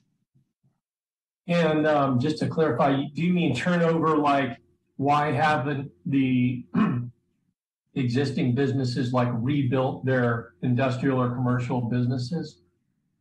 Just Ms. Porras had mentioned that those on Terminal, there haven't been people scraping and rebuilding, whether it's because they're just long-term business owners who have been here for a long time and plan to continue to be here, or because there's other reasons why these properties are not selling and being rebuilt as more dense, office spaces or something else. I'm just trying to get more understanding as to how these areas of really prime real estate are remaining kind of in perpetuity the way that they have been for quite some time. Well, I mean, on Terminal, and I'm going to talk a little bit about East San Carlos after I start, but on Terminal in this sub area, there's smaller lots. The businesses there, someone said they got their screen door fixed there. You can get your car fixed. You can, they're selling things. They're grinding things and using, all kinds of different materials. And there's heavy traffic and trucks in there. And these businesses have been viable for many years. And so the owners of those businesses and properties, are conducting businesses that are profitable to them and sustaining their livelihoods. And there are fewer and fewer of these areas in Silicon Valley because they are desirable, because housing is such a tremendous demand. And And so these areas are disappearing throughout the 9-county Bay Area region to some extent, particularly on the peninsula and in Santa Clara County. We've seen these businesses moving to the East Bay because maybe housing is a more lucrative deal, and cities have in Silicon Valley started to transition industrial areas to residential because of those same demands that we're talking about tonight. So I think that the reason that it hasn't turned over much is because they're doing well. They're providing services and materials and things to the community that people need, you know, it's actually a pretty it'll be even more thriving as these areas disappear elsewhere in Redwood City and Belmont. So if you wanted to get your screen door fixed, you will, you know, have to drive farther and farther away from San Carlos to get that done. And so these areas are actually quite unique. And some cities, like we did with the industrial arts area, we said this is unique enough and important enough as a community to protect it, as opposed to saying, yes, we should rezone it for housing because that's a more important land use. So that's probably why it hasn't changed over. Now, I referred to East San Carlos Avenue, and the reason I wanted to do that is because that is an example of where the city did rezone some property from industrial to residential. And it's been 10 years or so, 10 years, a decade, and we haven't seen a single family or residential unit be built on that block. And there's a number of different reasons for that. And a lot of reasons for that are economics. It may not make sense from an economic standpoint, or the owners are just still doing well and they didn't want to sell to a residential person. But also, you need to look at the site itself. And if you over-regulate scale and setbacks and transitions and things, it doesn't make sense anymore economically to build housing. It's infeasible from an economic standpoint to build housing. And the density is too low as well. So we made the box quite small and low, and we set it way back from residential, but that made it infeasible from an economic standpoint as well. So it's not desirable for those to turn over, even though they could. So that's kind of an overview of the different characteristics of how things are happening in the valley here. Thank you. Very enlightening. So how we keep circling back around to housing. Are there additional things that feedback for the vision document that we'd like to suggest?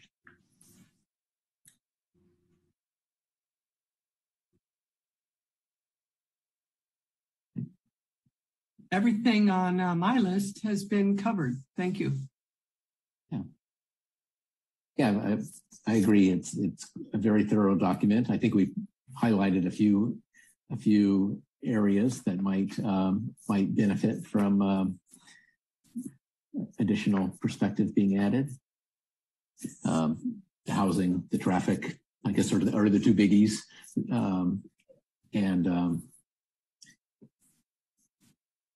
if maybe we've served our purpose for tonight then of getting lots of great ideas on the table, both from the commissioners and from the public. And I think the staff has a lot of work to put all this together. And I have no doubt and concern that they'll be able to do that and move the ball forward on this. It's a great process. It's nice to see it working well. A really good discussion tonight. I really appreciate that staff brought together the Transportation and Circulation Commission to talk with us. I really think it elevated the conversation, and we were able to focus on many of the transportation details a little bit more. And I really appreciate that staff did that. Thank you. And through both chairs, we want to thank you on short notice for putting together quorums for both commissions. And it was a great discussion. It's exactly the kind of discussion that we were hoping for from a staff perspective. And you gave us just what we need to further develop the plan and bring it back for further consideration. Okay, well, with that, I think I can adjourn the meeting. Great. So, Thank you. Thank you, everybody. Good night. Good night. Bye. Bye. Thank you.